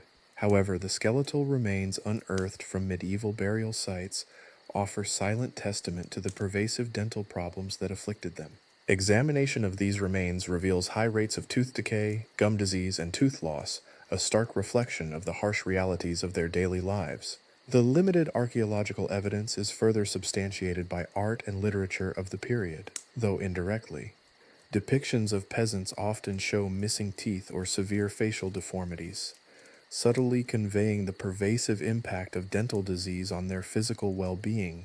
However, these images rarely provide the full extent of suffering that accompanied such conditions. The pain, the constant gnawing discomfort, the anxiety of possible infection, these aspects remain mostly unspoken, lost in the pages of time. The medieval understanding of pain and disease, even within the relatively advanced circles of court medicine, lacked the sophistication of today's medical knowledge. The humoral theory, the prevailing medical model, attributed ailments to an imbalance of bodily humors. Toothache, therefore, was not viewed as a localized dental problem, but rather as a symptom of a more profound systemic imbalance. The treatments, hence, focused on restoring this equilibrium, often resulting in ineffective and even detrimental interventions. Furthermore, the very notion of preventative dental care was alien to the medieval mindset, both amongst the peasantry and the aristocracy.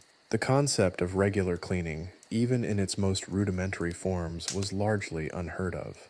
The absence of basic sanitation, coupled with a poor diet and limited access to health care, created a perfect storm of dental devastation, leaving the peasant population particularly vulnerable. Even simple infections, minor by modern standards, could quickly become life-threatening in the unsanitary conditions of the Middle Ages. A seemingly simple abscess could easily lead to sepsis, potentially resulting in death. The lack of antibiotics and proper surgical techniques meant that even minor dental problems could have catastrophic consequences. The lives of medieval peasants were fraught with hardship, and their dental health was just one aspect of their broader struggle for survival. Their experiences serve as a stark reminder of the stark inequalities that characterized medieval society, and highlight the profound advancements made in dental care since that time. While we may shudder at the crude instruments and ineffective remedies used, it also offers a valuable perspective, a gruesome appreciation for the improvements in dental and overall healthcare that have followed. The relative comfort of modern dentistry in its sterile offices and advanced technology is a testament to centuries of progress, a reminder of how far we have come from the grim realities of peasant pain in the Middle Ages. The silence of the past speaks volumes about the suffering endured, a harsh counterpoint to the often romanticized vision of medieval life.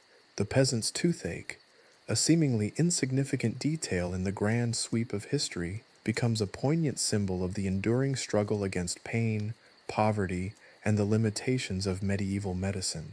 The relative quietude of monastic life, often romanticized as a refuge from the harsh realities of the medieval world, offered little solace to the teeth of its inhabitants. While cloistered away from the relentless toil of the peasantry, the brothers and sisters of religious orders still faced a surprising array of dental woes, highlighting the limitations of medieval medicine even within the supposedly sheltered confines of the church. The image of serene piety often clashes sharply with the grim reality of chronic toothaches, abscesses, and eventual tooth loss experienced within these communities. The diet of monks and nuns, though ostensibly simpler than that of the aristocracy, was far from ideal for dental health. While lacking the refined sugars of the wealthy, their food frequently consisted of coarse grains, tough vegetables, and limited amounts of protein. The relentless grinding of these foods against their teeth, often lacking sufficient enamel due to nutritional deficiencies, led to accelerated wear and tear. Think of the repetitive, almost meditative chewing of hardtack bread, a staple across many religious orders, day in and day out. The constant friction acted like a slow, persistent rasp on already vulnerable teeth. Furthermore, access to fresh fruits and vegetables, crucial for optimal oral health, was often limited, particularly during harsher seasons. The lack of vitamin C in particular contributed to scurvy, a disease that not only weakened overall health but also severely affected gum tissue, leading to gingivitis and periodontitis. Imagine the shared communal meals, the collective grinding of teeth, each bite a slow, relentless assault on already fragile dentition. And unlike the more luxurious settings of noble households, the monastic dining halls often lacked the refined sanitation we consider standard today. The living conditions themselves contributed to the problem. Monasteries, while striving for cleanliness within their religious context, lacked the understanding of basic hygiene that modern dental care necessitates. The shared sleeping quarters, often crowded and poorly ventilated, created an environment ripe for the spread of oral infections. Imagine the close proximity, the constant coughs and sneezes, each breath potentially carrying the germs that could trigger a devastating infection within weakened gums or cavities. Unlike the occasional access to a barber-surgeon or even a court physician that some members of the aristocracy enjoyed, the access to any form of professional dental care within monastic settings was severely limited. The monks and nuns, typically adhering to vows of poverty, rarely possessed the resources to seek outside help. What little medicinal knowledge existed within the monastery would often rely on herbal remedies and prayers, rather than actual interventions. The monastic pharmacopoeia, while extensive in some aspects, was shockingly lacking when it came to effective dental treatments. Herbal concoctions, infused with a variety of often questionable ingredients, were applied to inflamed gums or aching teeth. These remedies, while potentially offering some temporary relief from pain, did little to address the underlying issues causing dental problems. Imagine the concoctions simmering in the monastery kitchens, the fragrant steam hiding the often ineffective and sometimes frankly dangerous ingredients intended to soothe the throbbing pain of a medieval molar. The medieval medical understanding of humoral imbalances further hindered effective dental care. A toothache, far from being seen as a localized problem, was often interpreted as a symptom of a broader bodily imbalance. Treatments, therefore, focused on restoring this internal harmony rather than directly addressing the dental issue itself. Bloodletting, a common practice across all social strata in the medieval era, may have been attempted to balance the humors, with often disastrous consequences given the weakened state of the patient from a persistent infection.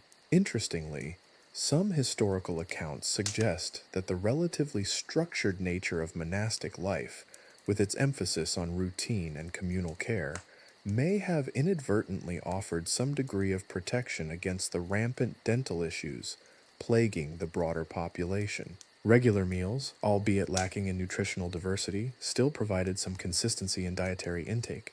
However, even with a more consistent dietary regimen, the lack of proper oral hygiene techniques and the pervasive unsanitary conditions within the monasteries still proved devastating for their dental health. The limited archaeological evidence from monastic cemeteries reveals a surprisingly consistent pattern of dental problems. Excavations have uncovered skeletons exhibiting significant tooth decay, abscesses, and severe periodontal disease, confirming the widespread nature of the issue even within these relatively structured communities. The silence of these skeletons speaks volumes about the pain and discomfort endured, highlighting the enduring human struggle against disease, even within the sacred walls of a monastery. The scarcity of detailed written records on monastic dental health is a significant hindrance to a fuller understanding. Unlike the chronicles focusing on the lives of royalty or the battles of kings, monastic records tended to prioritize spiritual matters, often giving scant attention to the daily struggles of physical ailments. However, these silences themselves offer a unique kind of insight into the perspective of the period. Dental problems, even severe ones, were simply accepted as part of the human condition, perhaps even viewed as a form of penance or a test of faith. The contrast between the idealized image of monastic life and the reality of rampant dental disease offers a fascinating glimpse into the complexities of medieval society. The idea of serenity and spiritual devotion often overshadows the stark realities of daily existence, even for those who dedicated their lives to a higher power. The pervasive dental problems encountered in these religious communities serve as a sobering reminder that even the most secluded and seemingly ideal environments could not escape the pervasive realities of medieval disease and the limitations of the medical knowledge of that era. The teeth of the medieval monks and nuns, silently decaying beneath their habits, offer a poignant testament to the universality of human suffering, a dark humor only highlighted by the stark contrast between piety and pain. The silent scream of the medieval toothache reverberates through the centuries, a reminder that even the cloistered could not escape the grim reality of their time. The stark realities of medieval dental health, as glimpsed within the monastic walls, extend far beyond the cloister. A fascinating and frankly gruesome dichotomy emerges when comparing the oral hygiene, or lack thereof, of urban versus rural populations. While both faced significant challenges, the differences in diet, access to resources, and exposure to disease created a complex tapestry of dental woes, each thread a testament to the grim realities of medieval life. In the bustling urban centers, a different set of dental demons lurked. While the peasantry's diet was often monotonous, it was predictable. The urban dweller, however, faced a more precarious culinary landscape. The wealthier citizens, indulging in refined sugars from imported spices and honeyed treats, faced a rapid increase in tooth decay. Imagine the sugar-laden pastries, the rich honey cakes, the spiced wines, a veritable assault on the enamel, leading to a rapid deterioration of teeth. This stands in stark contrast to the relatively sugar-free, though often nutritionally deficient, diets of rural populations. The uneven distribution of food resources in medieval cities also played a significant role.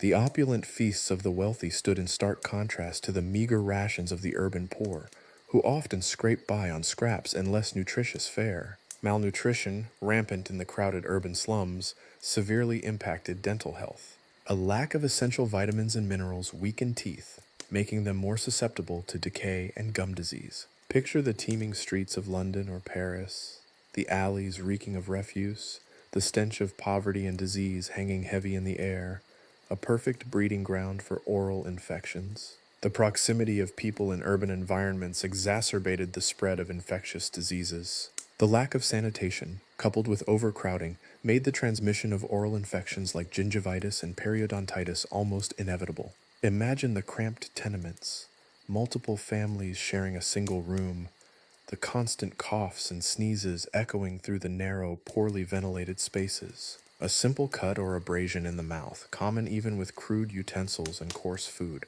could quickly become a festering wound in such conditions. The constant exchange of germs amongst such close proximity created a vicious cycle of infection and reinfection, leading to widespread dental issues. Access to dental care, even of the most rudimentary kind, varied wildly between urban and rural settings.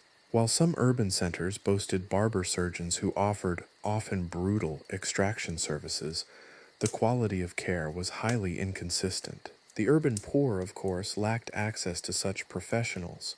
For them, a toothache often meant suffering in silence or resorting to questionable home remedies, often passed down through generations.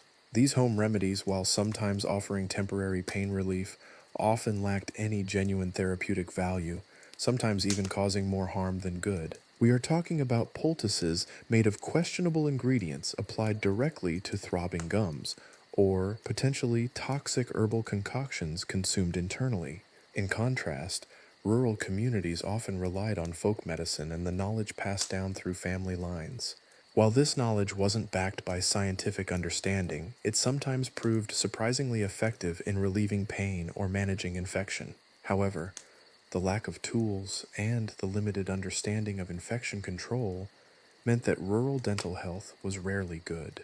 The absence of organized medical care meant that serious dental problems often went untreated, leading to chronic infections and widespread tooth loss. One stark difference lies in the sheer variety of dental pathologies. While both urban and rural populations suffered from tooth decay and gum disease, the urban environment seemed to accelerate certain issues. For example, the greater consumption of sugar in cities led to a higher incidence of severe cavities, while the cramped living conditions promoted the spread of infectious diseases affecting the gums. Rural populations, meanwhile, may have suffered more from tooth wear due to their diet and less access to better foods, potentially leading to different types of dental problems. The archaeological record supports these observations. Skeletal remains from urban cemeteries often display a higher prevalence of severe tooth decay, indicating the impact of sugar-rich diets. In contrast, remains from rural settings may exhibit more wear and tear, reflecting the effects of coarser food and hard work on teeth. The difference between a skeleton with multiple extensive cavities and one with worn down but otherwise intact teeth tells a story of drastically different lives and environments, their impact indelibly etched onto the bones themselves. The disparity in dental health between urban and rural populations in the medieval era serves as a poignant reminder of the impact of social and economic factors on health. The privileges of the wealthy in cities, their access to questionable care and refined, destructive foods, contrast starkly with the struggles of the rural peasantry. Their lack of access to resources and the harsh realities of their agricultural existence are vividly etched into their skeletal remains. Furthermore, the differences between urban and rural dental health highlight the limitations of medical knowledge at the time. The lack of understanding about the causes and prevention of dental diseases contributed to the widespread suffering of both populations. The grim reality was that a toothache, in both rural and urban settings, often meant a prolonged period of pain, discomfort, and potentially life-threatening complications. Considering the stark realities of medieval dentistry, both urban and rural life provided unique challenges. The urban environment, with its potential abundance and its close confines, presented a double-edged sword of dietary excess and infectious diseases. The countryside, however, offered its own set of perils. With its monotonous diet, limited resources, and the isolation that hindered access to even the most basic forms of care. The common thread, however, is the omnipresent pain and the pervasive lack of effective treatment. The grim smile of history often hides the silent screams of untold suffering, a morbid reminder of the limitations of medical knowledge in a bygone era. The medieval toothache, a universal experience, serves as a darkly humorous testament to the enduring struggle against disease and the stark inequalities of medieval life. In many ways, the differences highlight the universality of suffering, a shared experience regardless of one's place in the rigid social hierarchy of the time. The medieval world, a time of chivalry and courtly love, also harbored a grim, often excruciating reality etched into the very bones of its inhabitants. The relative stability of even the most impoverished medieval existence, however precarious, could be shattered in an instant by the twin horsemen of war and famine.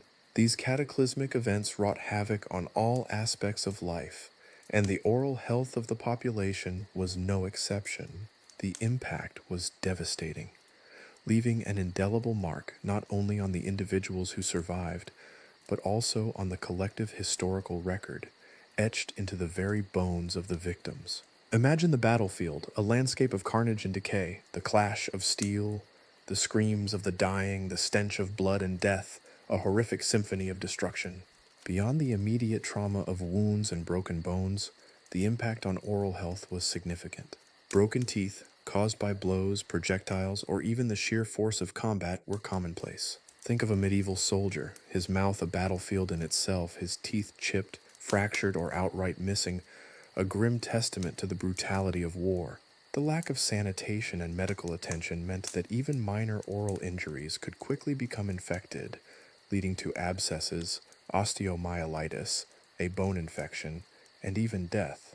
These battlefield wounds, often untreated or treated with crude and often ineffective methods, became breeding grounds for infection, leaving lasting consequences that extended far beyond the immediate aftermath of the conflict. The lack of access to proper medical care extended beyond the battlefield to the civilian populations ravaged by war. Sieges, often prolonged and brutal affairs, meant starvation and disease for those trapped within the besieged city walls. The chronic malnutrition weakened the immune system, making individuals more susceptible to oral infections. The teeth, already weakened by poor nutrition, were vulnerable to decay and disease, further exacerbated by the lack of proper care. Imagine the desperate citizens, their mouths filled with rotting teeth, their gums inflamed and bleeding, a graphic portrayal of the consequences of prolonged deprivation. The lack of essential nutrients, particularly vitamins and minerals crucial for healthy enamel and gums, led to rampant tooth decay and periodontal disease, a grim consequence of war's grip. This systemic damage left a long-lasting impact, with many individuals suffering from permanent dental damage, even if they were lucky enough to survive. Famine, a constant threat in the medieval world, presented its own unique set of challenges to oral health. Chronic malnutrition weakened the teeth and gums, rendering them vulnerable to disease. Imagine the skeletal remains unearthed by archaeologists, telling a silent story of starvation. The teeth, small and poorly developed, show signs of severe enamel hypoplasia, a clear indication of nutritional deficiencies during childhood. This weakened structure left individuals prone to cavities and gum disease, resulting in premature tooth loss and chronic pain. The lack of sufficient calories and essential nutrients caused a cascade of negative effects on the body, including an impaired immune response, making individuals more susceptible to infection. A simple scratch or cut in the mouth, easily sustained from consuming coarse food, could quickly become a life-threatening abscess in a body already weakened by hunger. The impact of famine extended beyond simple nutritional deficiencies. Desperate measures to survive resulted in a range of practices that further compromised oral health. Individuals might resort to consuming inedible materials, further damaging their teeth. Imagine the gnawing on rough bark or uncooked roots, slowly wearing down enamel and causing chipping and fractures.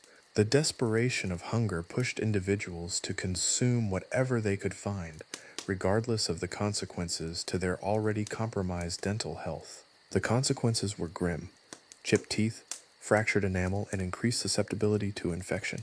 Moreover, famine often triggered epidemics of infectious diseases, further complicating oral health issues. As people's immune systems weakened, the oral cavity became a breeding ground for various infections. These diseases often spread through shared food and water sources or close contact, further damaged already fragile teeth and gums. The crowded and unsanitary conditions prevalent during famines exacerbated the spread of infections, creating a vicious cycle of disease and suffering. Imagine the overcrowded refugee camps, the stench of disease hanging in the air, the constant coughs and fevers, a horrifying scene where the chance of catching an infection became virtually inevitable. Any existing oral wounds became vulnerable targets for dangerous bacterial infections, leading to abscesses, cellulitis, and potentially fatal sepsis. The interplay of war and famine created a devastating synergy, compounding their negative effects on oral health. War disrupted food production and distribution networks, often leading to famine in its wake. Conversely, famine weakened populations, making them more vulnerable to the ravages of war. This vicious cycle created a situation where dental health, along with overall health, suffered immensely. The combined stresses of malnutrition, trauma, and infectious disease left a lasting impact on the population's oral health and their physical well-being, drastically reducing their lifespans and affecting subsequent generations. The archaeological evidence bears silent testimony to the devastation wrought by war and famine. Skeletal remains unearthed from mass graves often show clear signs of malnutrition and trauma. Broken teeth, fractured jaws, and signs of infection are common findings, painting a grim picture of the suffering endured by these unfortunate individuals. The skeletal remains whisper tales of hardship, violence, and disease, providing a powerful reminder of the devastating impact of these events on the human body. Analysis of these bones offers a window into the lives and hardships of those who perished, echoing the stark realities of medieval existence. The impact of war and famine on oral health in the medieval era was catastrophic. It wasn't simply a matter of a few extra cavities or missing teeth. It was a systemic collapse of dental health, reflecting a broader collapse of societal stability and well-being. The effects were widespread, long-lasting, and profoundly impacted the lives of countless individuals. The legacy of these events continues to resonate today, not only in the archaeological record, but also in our understanding of the intricate relationship between societal factors and public health. The gruesome reality of medieval dental health, amplified by war and famine, serves as a sobering reminder of the fragility of human life and the devastating consequences of conflict and societal upheaval. The silent scream of the bones tells a tale far more gruesome than any fictional horror story ever could. Chapter 4: A Legacy of Lost Teeth. The stark reality of medieval dental care, as gruesome as it was, provides a chilling backdrop against which to examine the astonishing progress made in modern dentistry. To go from the crude, often barbaric methods of the Middle Ages to the sophisticated procedures and technologies of today is to witness a transformation nothing short of miraculous. The medieval worldview, steeped in superstition and a limited understanding of anatomy and physiology, naturally led to dental practices that were as ineffective as they were often excruciating. The absence of anesthesia, coupled with rudimentary tools, meant that even the simplest extraction was a harrowing ordeal. Consider for a moment the medieval dentist. This was rarely a dedicated professional, but rather a barber-surgeon, blacksmith, or even a wandering charlatan, whose skills were as varied as their knowledge of the human body was limited. Their arsenal of instruments would make a modern dentist faint: rusty pliers, crude chisels, hammers, and perhaps even a burning coal or two for cauterization, a method designed less for sterilization and more for sheer terror. Extractions were violent affairs, often accompanied by the screams of the patient and the clanging of metal. The concept of sterilization was largely absent, leading to frequent infections and, tragically, sepsis. Pain management was rudimentary at best, consisting perhaps of a strong drink or a generous dose of opium if the patient could afford it. The lack of understanding of the underlying causes of dental problems contributed significantly to the ineffectiveness of medieval treatments. Cavities, gum disease, and abscesses were often attributed to supernatural causes, leading to treatments based on incantations, herbal remedies, and charms. These remedies were as diverse as they were fanciful, ranging from crushed pearls and bezoar stones, believed to possess medicinal properties, to poultices of herbs and other dubious ingredients. While some of these remedies might have had a mild analgesic effect or even superficial anti-inflammatory properties, they were completely ineffective in addressing the underlying problem. In essence, medieval dental care was a bizarre blend of brute force, superstition, and wishful thinking. The transition to modern dentistry was a gradual process spanning centuries. The Renaissance saw a renewed interest in classical learning, including anatomical studies, which slowly began to dispel some of the myths surrounding the human body. The invention of the printing press facilitated the dissemination of knowledge, making anatomical texts more accessible to a wider audience. This, in turn, led to a gradual improvement in the understanding of the oral cavity and its complexities. However, significant advancements would require more than just a shift in intellectual understanding. It also required technological breakthroughs. One of the pivotal moments in the evolution of dentistry was the development of anesthesia. The ability to numb pain before a procedure was a game changer, transforming a harrowing experience into one that was, if not pleasant, at least tolerable. The introduction of nitrous oxide, laughing gas, in the early 19th century marked a turning point, though its initial applications were often haphazard and lacked the precision of modern techniques. However, it marked a significant leap forward from relying solely on brute force and strong spirits to manage the pain of dental procedures. Alongside anesthesia, the development of improved instruments played a crucial role. The crude pliers and chisels of the medieval era gave way to more refined instruments designed for specific tasks, such as extraction, cleaning, and cavity preparation. The advent of specialized tools allowed for more precise and less destructive procedures. Furthermore, improved materials also revolutionized dental procedures.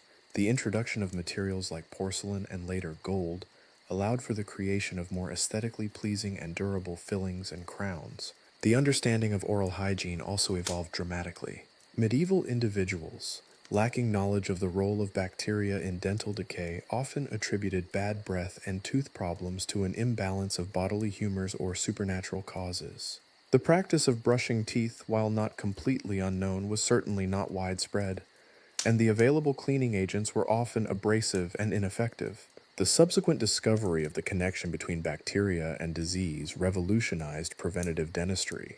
The development of fluoride treatments and the widespread adoption of toothbrushes and toothpaste contributed significantly to reducing the incidence of cavities and gum disease.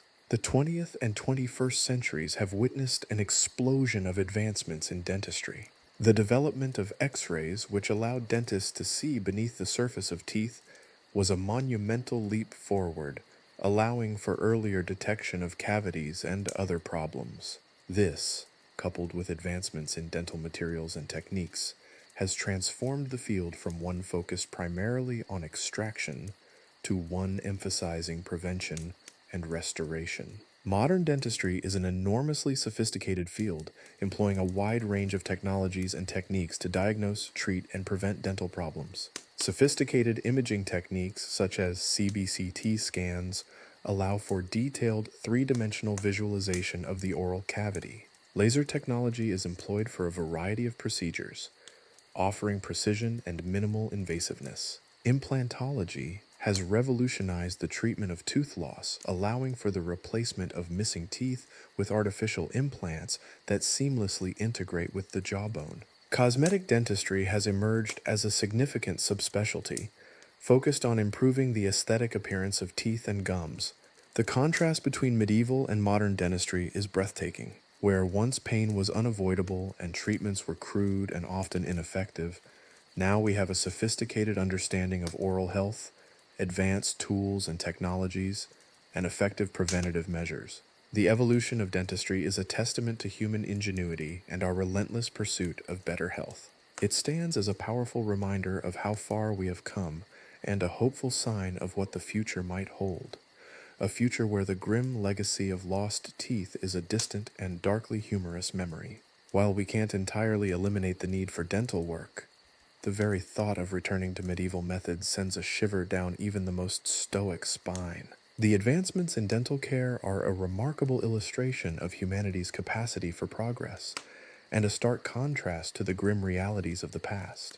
The story of dentistry, in its evolution, is a tale of continuous improvement, a journey from barbarity to sophistication, offering a surprisingly gripping narrative that's anything but dull. The dark humor inherent in the medieval approach now serves only as a stark and somewhat amusing counterpoint to the precision and effectiveness of modern dentistry. It is a testament to the enduring human spirit that we continue to improve upon the past and build towards a future with significantly better oral hygiene. The advancements in knowledge, technology, and understanding when compared to the practices of the past remind us of just how far we have come and how important it is to value and continue this progress. The legacy of lost teeth remains a reminder of a less enlightened era, an era that should not be repeated, an era which modern dentistry has successfully overcome. The grim legacy of medieval dental practices extends far beyond the immediate suffering of those who endured them. The lack of understanding of oral hygiene, coupled with the brutal and often unsanitary methods employed, had profound and lasting consequences on the overall health and mortality rates of medieval populations. While we can't quantify precisely the impact on lifespan due to the limitations of historical record keeping, the evidence strongly suggests a significant contribution to morbidity and premature death. Infections stemming from poorly executed extractions or untreated dental abscesses were rampant. In an era lacking antibiotics, and with a rudimentary understanding of infection control, even a seemingly minor dental procedure could quickly become a life-threatening event. The spread of infection, particularly sepsis, was a constant danger, often leading to debilitating illness and death. Consider the case of a simple tooth extraction. The medieval dentist, armed with his rusty pliers and hammer, would often inflict more damage than necessary, fracturing the jawbone, damaging surrounding tissues, and leaving open wounds vulnerable to infection. The absence of sterilization meant that any instrument, no matter how crude, was a potential vector for introducing bacteria into the bloodstream. The subsequent inflammation, pain, and risk of infection could easily overwhelm the body's defenses, leading to a cascading series of complications, ultimately resulting in death. This was not a rare occurrence. It was a significant contributor to mortality, particularly among those already weakened by malnutrition or other illnesses. Furthermore, the poor understanding of the relationship between oral health and overall systemic health contributed to the devastating consequences of medieval dental practices. Untreated gum disease and dental abscesses could lead to the spread of infection throughout the body, affecting other organs and systems. The inflammation and resulting toxins could compromise the immune system, increasing susceptibility to other infections and diseases. The impact on overall health was therefore far-reaching and devastating, exacerbating existing health problems and creating a vicious cycle of illness and suffering. The lasting impact of medieval dental practices can also be seen in the long-term effects on the population's overall dental health. The lack of preventative measures, coupled with the brutal and destructive nature of treatment, resulted in a population with significantly compromised oral health. Many individuals suffered from extensive tooth loss, impacting their ability to eat properly, leading to malnutrition and further compromising their health. This, in turn, had knock-on effects on their overall well-being, reducing their productivity and potentially shortening their lifespan. The legacy of medieval dental practices is not just a matter of historical curiosity. It informs our understanding of dental health today. The dramatic improvements in dental care we see today, the emphasis on prevention, the use of anesthesia, the sterile environment, and advanced techniques, are a direct result of centuries of learning from past mistakes. The recognition of the crucial link between oral and systemic health is a cornerstone of modern dentistry, a direct consequence of understanding the devastating effects of untreated dental problems in the past. The contrast between medieval dental practices and those of the present day couldn't be starker. While modern dentistry aims for minimally invasive procedures performed in sterile conditions with effective pain management, the medieval approach was characterized by brute force, a shocking lack of hygiene, and a complete disregard for patient comfort. The consequences are reflected in the skeletal remains unearthed by archaeologists. Many medieval skeletons show evidence of extensive tooth loss, abscesses, and jawbone damage. These silent witnesses to the past offer grim testimony to the failure of medieval dental care. The prevalence of tooth decay, for example, was likely exacerbated by the medieval diet, rich in sugars and lacking in essential nutrients that modern dentistry now recognizes as crucial to maintaining good oral hygiene. Moreover, the superstitious beliefs and folk remedies prevalent in the Middle Ages further compounded the problem. Instead of addressing the underlying causes of dental problems, medieval people often resorted to ineffective treatments based on magical thinking and unfounded theories. These practices, while often entertaining from a darkly humorous perspective, did nothing to prevent or cure dental ailments and often exacerbated them. The lack of scientific understanding, coupled with the prevalence of superstition, resulted in a self-perpetuating cycle of dental distress. The impact extends beyond the immediate consequences of the procedures themselves. The lack of knowledge about the role of bacteria in dental decay meant there was no concept of preventive dentistry. The concept of regular brushing or flossing was largely absent in medieval society. Oral hygiene practices were minimal, leading to rampant tooth decay and gum disease that would have been preventable with even basic modern understanding.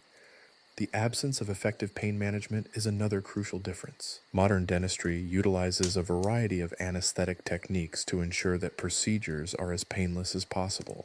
In contrast, medieval extractions were notoriously brutal affairs, often performed without any form of pain relief other than perhaps alcohol or opium. The trauma of these procedures, coupled with the risk of infection, resulted in significant suffering and often contributed to long-term health problems. The evolution of dentistry has been a long and arduous journey, from the crude methods of the Middle Ages to the sophisticated techniques of today. This transformation is a testament to the progress of human understanding and technological innovation.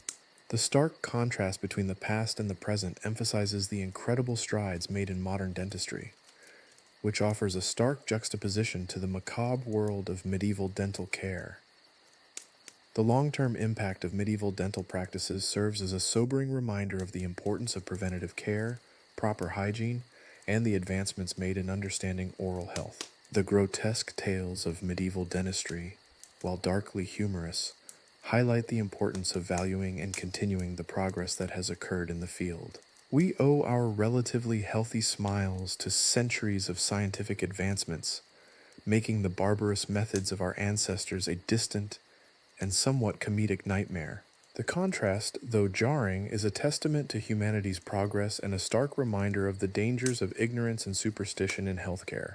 The study of medieval dental practices is not merely an academic exercise.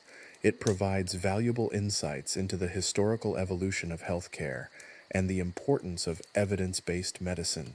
The gruesome realities of the past, while offering a dark, comedic perspective, also serve as a stark reminder of the fragility of human health and the need for ongoing research and innovation. The advancement from medieval barbarity to modern sophistication is a powerful illustration of humanity's capacity for progress in the field of medicine. The exploration of medieval dentistry provides a rich backdrop against which to appreciate the advancements made in modern dentistry. It allows for a greater understanding of how far we have come, not only in techniques and technology, but also in our understanding of oral hygiene and the connection between oral health and overall systemic well-being. By studying the past, we can better appreciate the present and strive for an even better future, in which the legacy of lost teeth is a distant and morbidly funny memory. The evolution of dentistry is not just a story of scientific progress. It's a story of human resilience, ingenuity, and the unwavering pursuit of better health. And perhaps, just perhaps, a darkly amusing tale to be shared with a shiver and a smile. For while the medieval methods were horrifying, their very horror serves as a potent reminder of the marvel that is modern dentistry.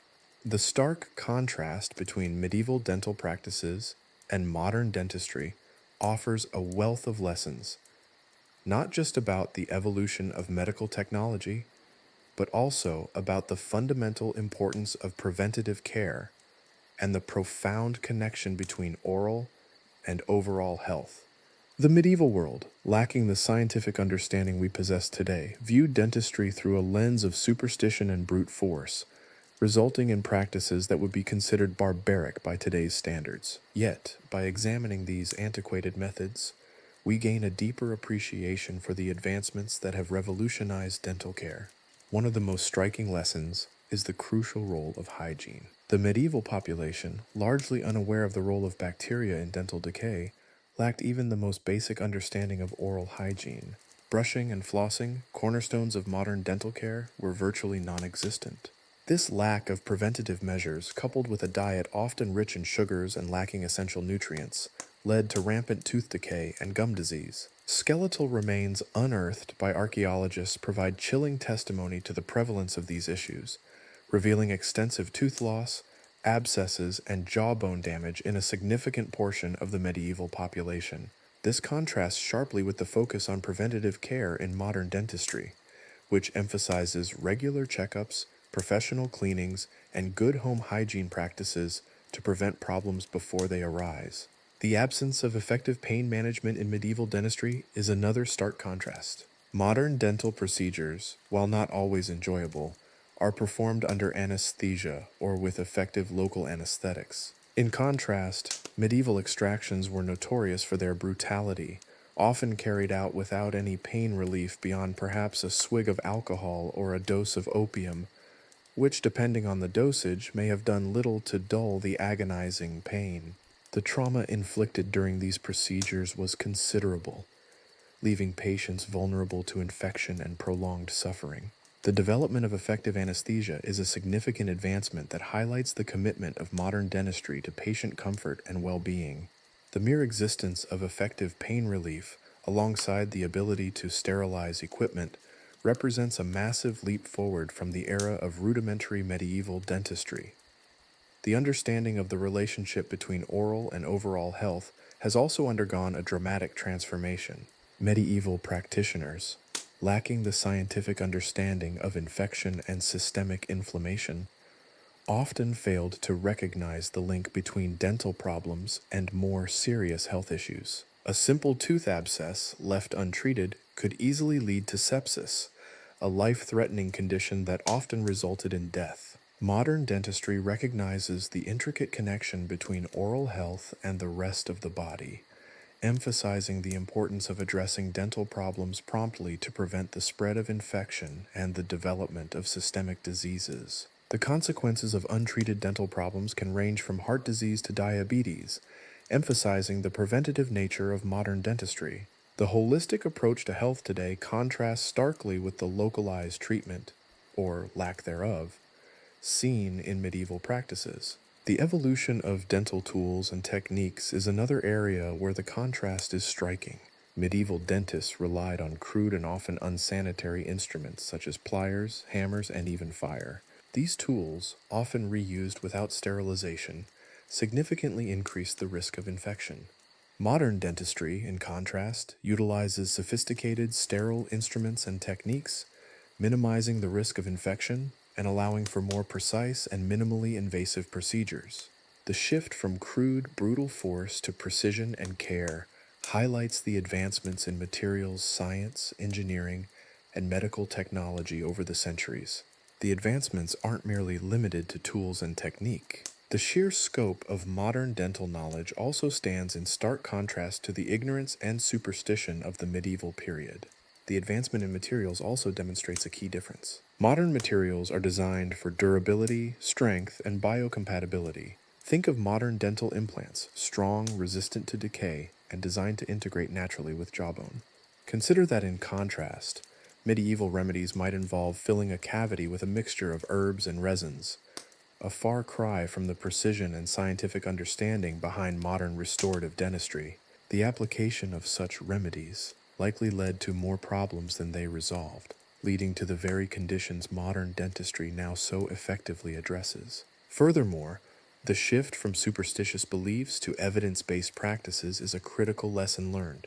Medieval dental care was often intertwined with superstition and folk remedies, reflecting a limited understanding of human anatomy and disease. The efficacy of these treatments was questionable at best and often exacerbated existing problems. Modern dentistry, in contrast, is rooted in scientific research and evidence-based practices, ensuring that treatments are effective and safe. This shift represents a fundamental change in how we approach healthcare, moving from guesswork and superstition to rigorous scientific investigation and analysis.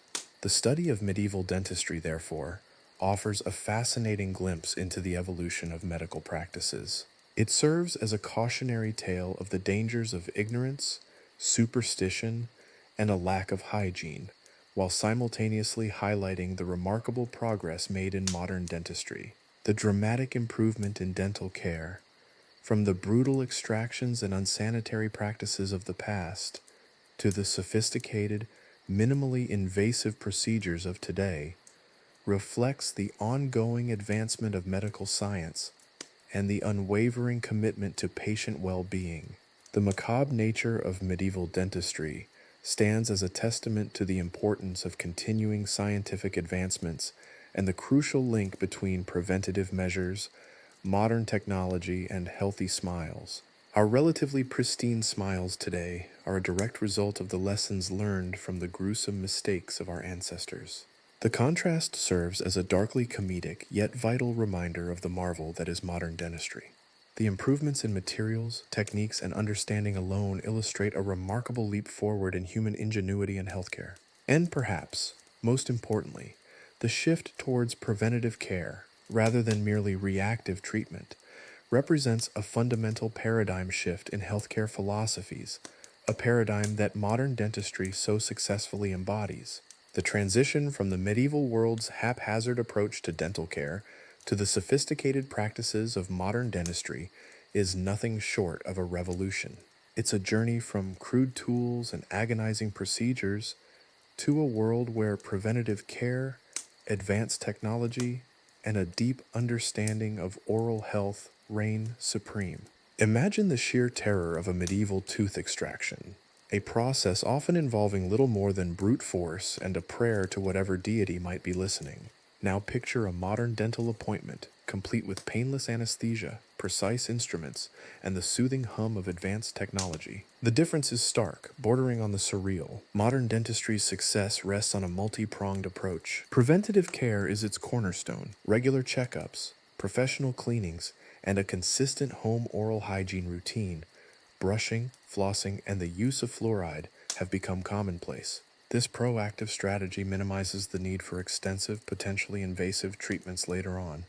We now understand the intricate relationship between oral health and overall well-being. The prevalence of gum disease, for example, has been linked to conditions ranging from heart disease to diabetes, underscoring the systemic implications of neglecting oral hygiene. This holistic approach stands in stark contrast to the medieval approach, where a toothache was often treated in isolation, its potential systemic effects largely ignored. The evolution of dental technology is equally astounding. The crude instruments of the medieval period, pliers, hammers, and even burning coals, have been replaced by a sophisticated arsenal of precision instruments. High-speed drills, lasers, and ultrasonic scalers allow for minimally invasive procedures, ensuring greater patient comfort and quicker recovery times. The materials used in modern dentistry are also a testament to scientific progress. Composite resins, porcelain, and titanium alloys are biocompatible, durable, and aesthetically pleasing, offering patients lasting solutions with natural-looking results. These advances stand in stark contrast to the medieval reliance on dubious herbal pastes and questionable fillings. Consider the humble filling. In the medieval era, cavities were often filled with a haphazard assortment of materials, ranging from beeswax and resins to crushed herbs and even lead, a choice with obvious long-term consequences. These concoctions, far from preventing further decay, likely accelerated the process and introduced the possibility of heavy metal poisoning into the bargain. Modern dentistry, however, offers a range of durable and aesthetically pleasing filling materials, carefully chosen to match the patient's natural tooth color and designed to resist further decay. This meticulous approach to restorative dentistry reflects a deep understanding of materials science and an unwavering commitment to lasting results. The advent of dental implants represents a particularly significant advancement. These titanium screws, surgically implanted into the jawbone, provide a stable foundation for replacing missing teeth. This revolutionary technique not only restores a patient's smile but also improves their ability to chew and speak, significantly enhancing their quality of life. Imagine trying to explain the concept of a dental implant to a medieval dentist. The idea of surgically inserting a piece of metal into the jawbone to support an artificial tooth would likely have been met with utter bewilderment, perhaps even fear. The sheer ingenuity and precision involved in this procedure showcase the remarkable progress made in dental technology and surgical techniques. Beyond the technology, the understanding of oral anatomy and pathology has undergone a complete transformation. The medieval understanding of tooth decay was limited at best, often attributed to supernatural causes or imbalances in the body's humors. Modern dentistry, armed with microscopic imaging and advanced diagnostic tools, has unraveled the intricate mechanisms of dental decay and gum disease, allowing for targeted and effective treatment. The discovery of bacteria's role in dental caries, for example, has revolutionized our approach to prevention and treatment, paving the way for fluoride treatments, antibiotics, and other effective strategies. The emphasis on sterilization is another critical aspect of modern dentistry. In the medieval period, the concept of sterilizing dental instruments was virtually non-existent. The reuse of unsanitary tools, often shared among multiple patients, inevitably led to the spread of infection. Modern dentistry places paramount importance on sterilization, employing rigorous protocols to ensure that instruments are free from harmful bacteria and viruses. Autoclaves, high-pressure steam sterilizers, and advanced disinfection techniques minimize the risk of cross-contamination, ensuring patient safety and preventing the transmission of infectious diseases. This focus on hygiene is a far cry from the medieval world, where infections were commonplace and often fatal. The development of effective anesthesia has also transformed the dental experience. Medieval extractions were notorious for their brutality, leaving patients in excruciating pain. Modern dentistry, on the other hand, offers a range of effective anesthesia options, ensuring that procedures are painless or minimally uncomfortable. Local anesthetics, sedation, and even general anesthesia are available, allowing dentists to perform even complex procedures with minimal patient discomfort. The sheer availability of effective pain relief alone marks a significant advancement, highlighting the commitment of modern dentistry to patient well-being. This commitment extends beyond pain management to incorporate patient education and communication. Modern dentists strive to educate their patients on the importance of oral hygiene, preventative care, and healthy lifestyle choices. This collaborative approach, prioritizing patient understanding and empowerment, is in stark contrast to the medieval model, where patients were often at the mercy of practitioners with limited knowledge and skills. The shift from a passive, often fearful patient to an active participant in their own oral health reflects a wider trend in healthcare, placing a greater emphasis on patient autonomy and informed consent. The relationship between the dentist and patient is significantly more collaborative and respectful. The contrast between medieval and modern dentistry is not simply a matter of technological advancement, it's a profound shift in our understanding of health, hygiene, and the human body. The medieval perspective was frequently shrouded in superstition and a lack of scientific understanding. Today, modern dentistry stands as a testament to the power of scientific inquiry, medical innovation, and a commitment to patient well-being.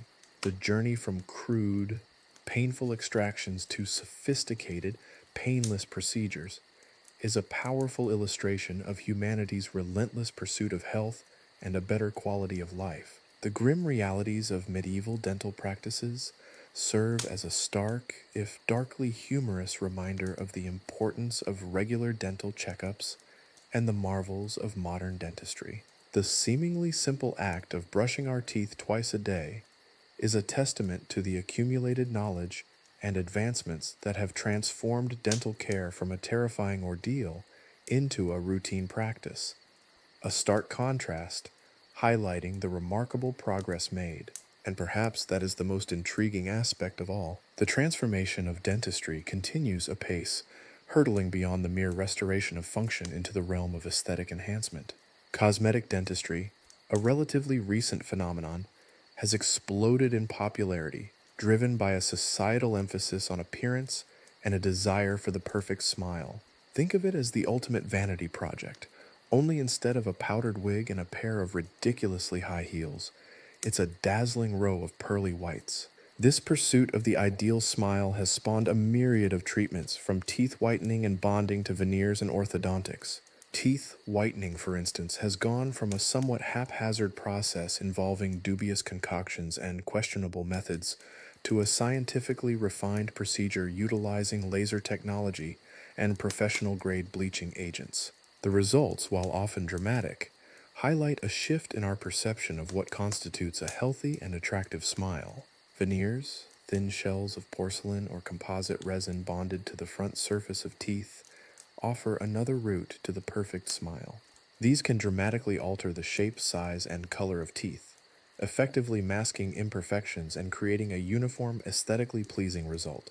However, the relative permanence and cost of veneers should be carefully considered. This is not a decision to be taken lightly. It's not like switching out a pair of socks.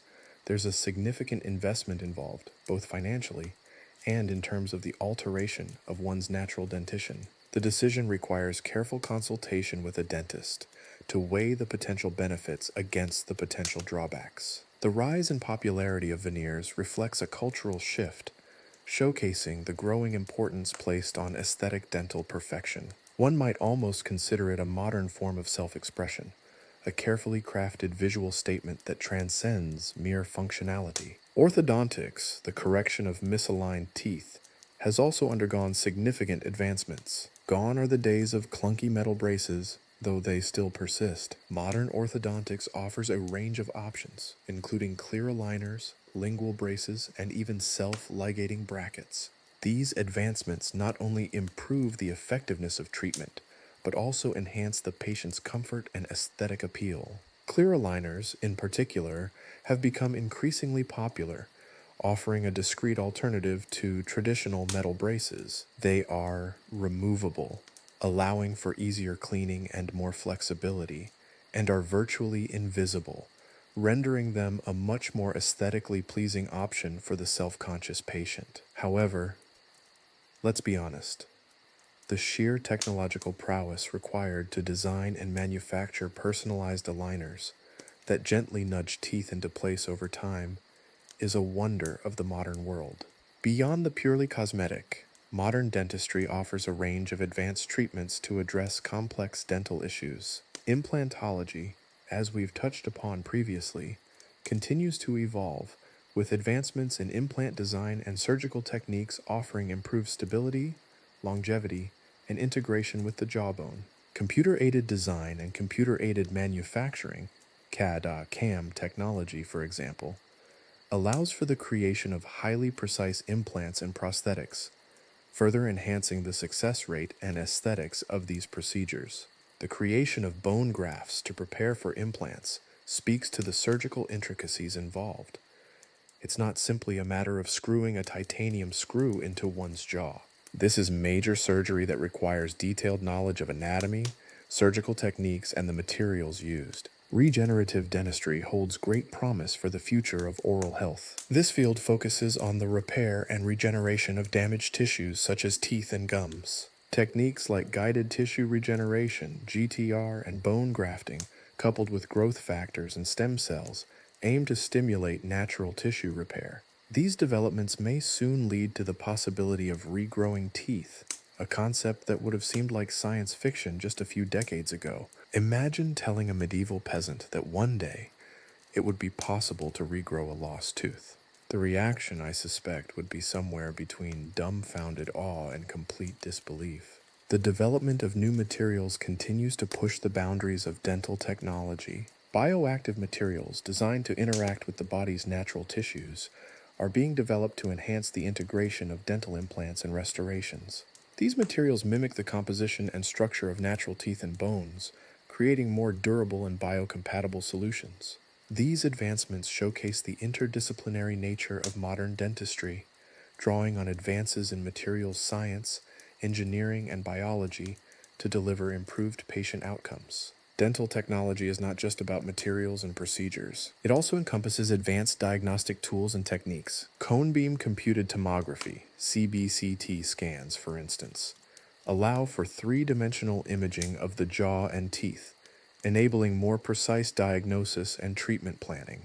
This level of detail is invaluable for complex cases, such as implant placement or the treatment of impacted wisdom teeth. The ability to visualize the intricacies of the jawbone and surrounding tissues in 3 dimensions is a huge leap forward in diagnostic capabilities.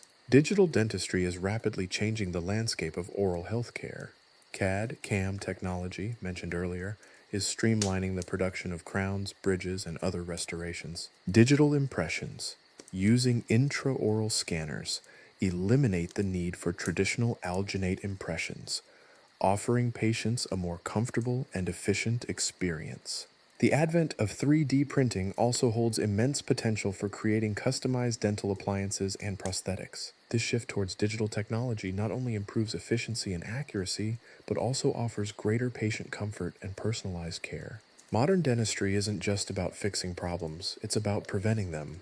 Regular checkups, professional cleanings, and a commitment to oral hygiene are still the cornerstones of preventative care. However, advanced diagnostic tools allow for early detection of problems, enabling timely intervention and minimizing the need for more extensive treatments. The emphasis on preventative care reflects a shift in the healthcare paradigm, emphasizing proactive management over reactive treatment. Perhaps the biggest shift is in the paradigm of patient care. Patients are no longer passive recipients of treatment. They are active participants in their own oral health, actively involved in their care and empowered to make informed decisions about their treatment. The journey from the agonizing extractions of the medieval period to the sophisticated, often painless procedures of modern dentistry is a testament to human ingenuity and the relentless pursuit of a healthier, more aesthetically pleasing smile. It's a story of progress, innovation, and a dedication to patient well-being. While the medieval dentist might have wielded a hammer and pliers with grim determination, their modern counterpart wields a laser and a computer with equally grim but far more effective results. And while the quest for the perfect smile continues, one thing remains constant: the enduring human fascination with the aesthetics of our teeth, a quest that spans centuries and shows no signs of slowing down. So, the next time you sit in a dentist's chair, marvel not only at the gleaming tools and the comforting hum of technology, but also at the centuries of progress that have brought you there. Just remember to floss, seriously. It's not as gruesome as burning coals, and it might just save you a lot of trouble and money down the line.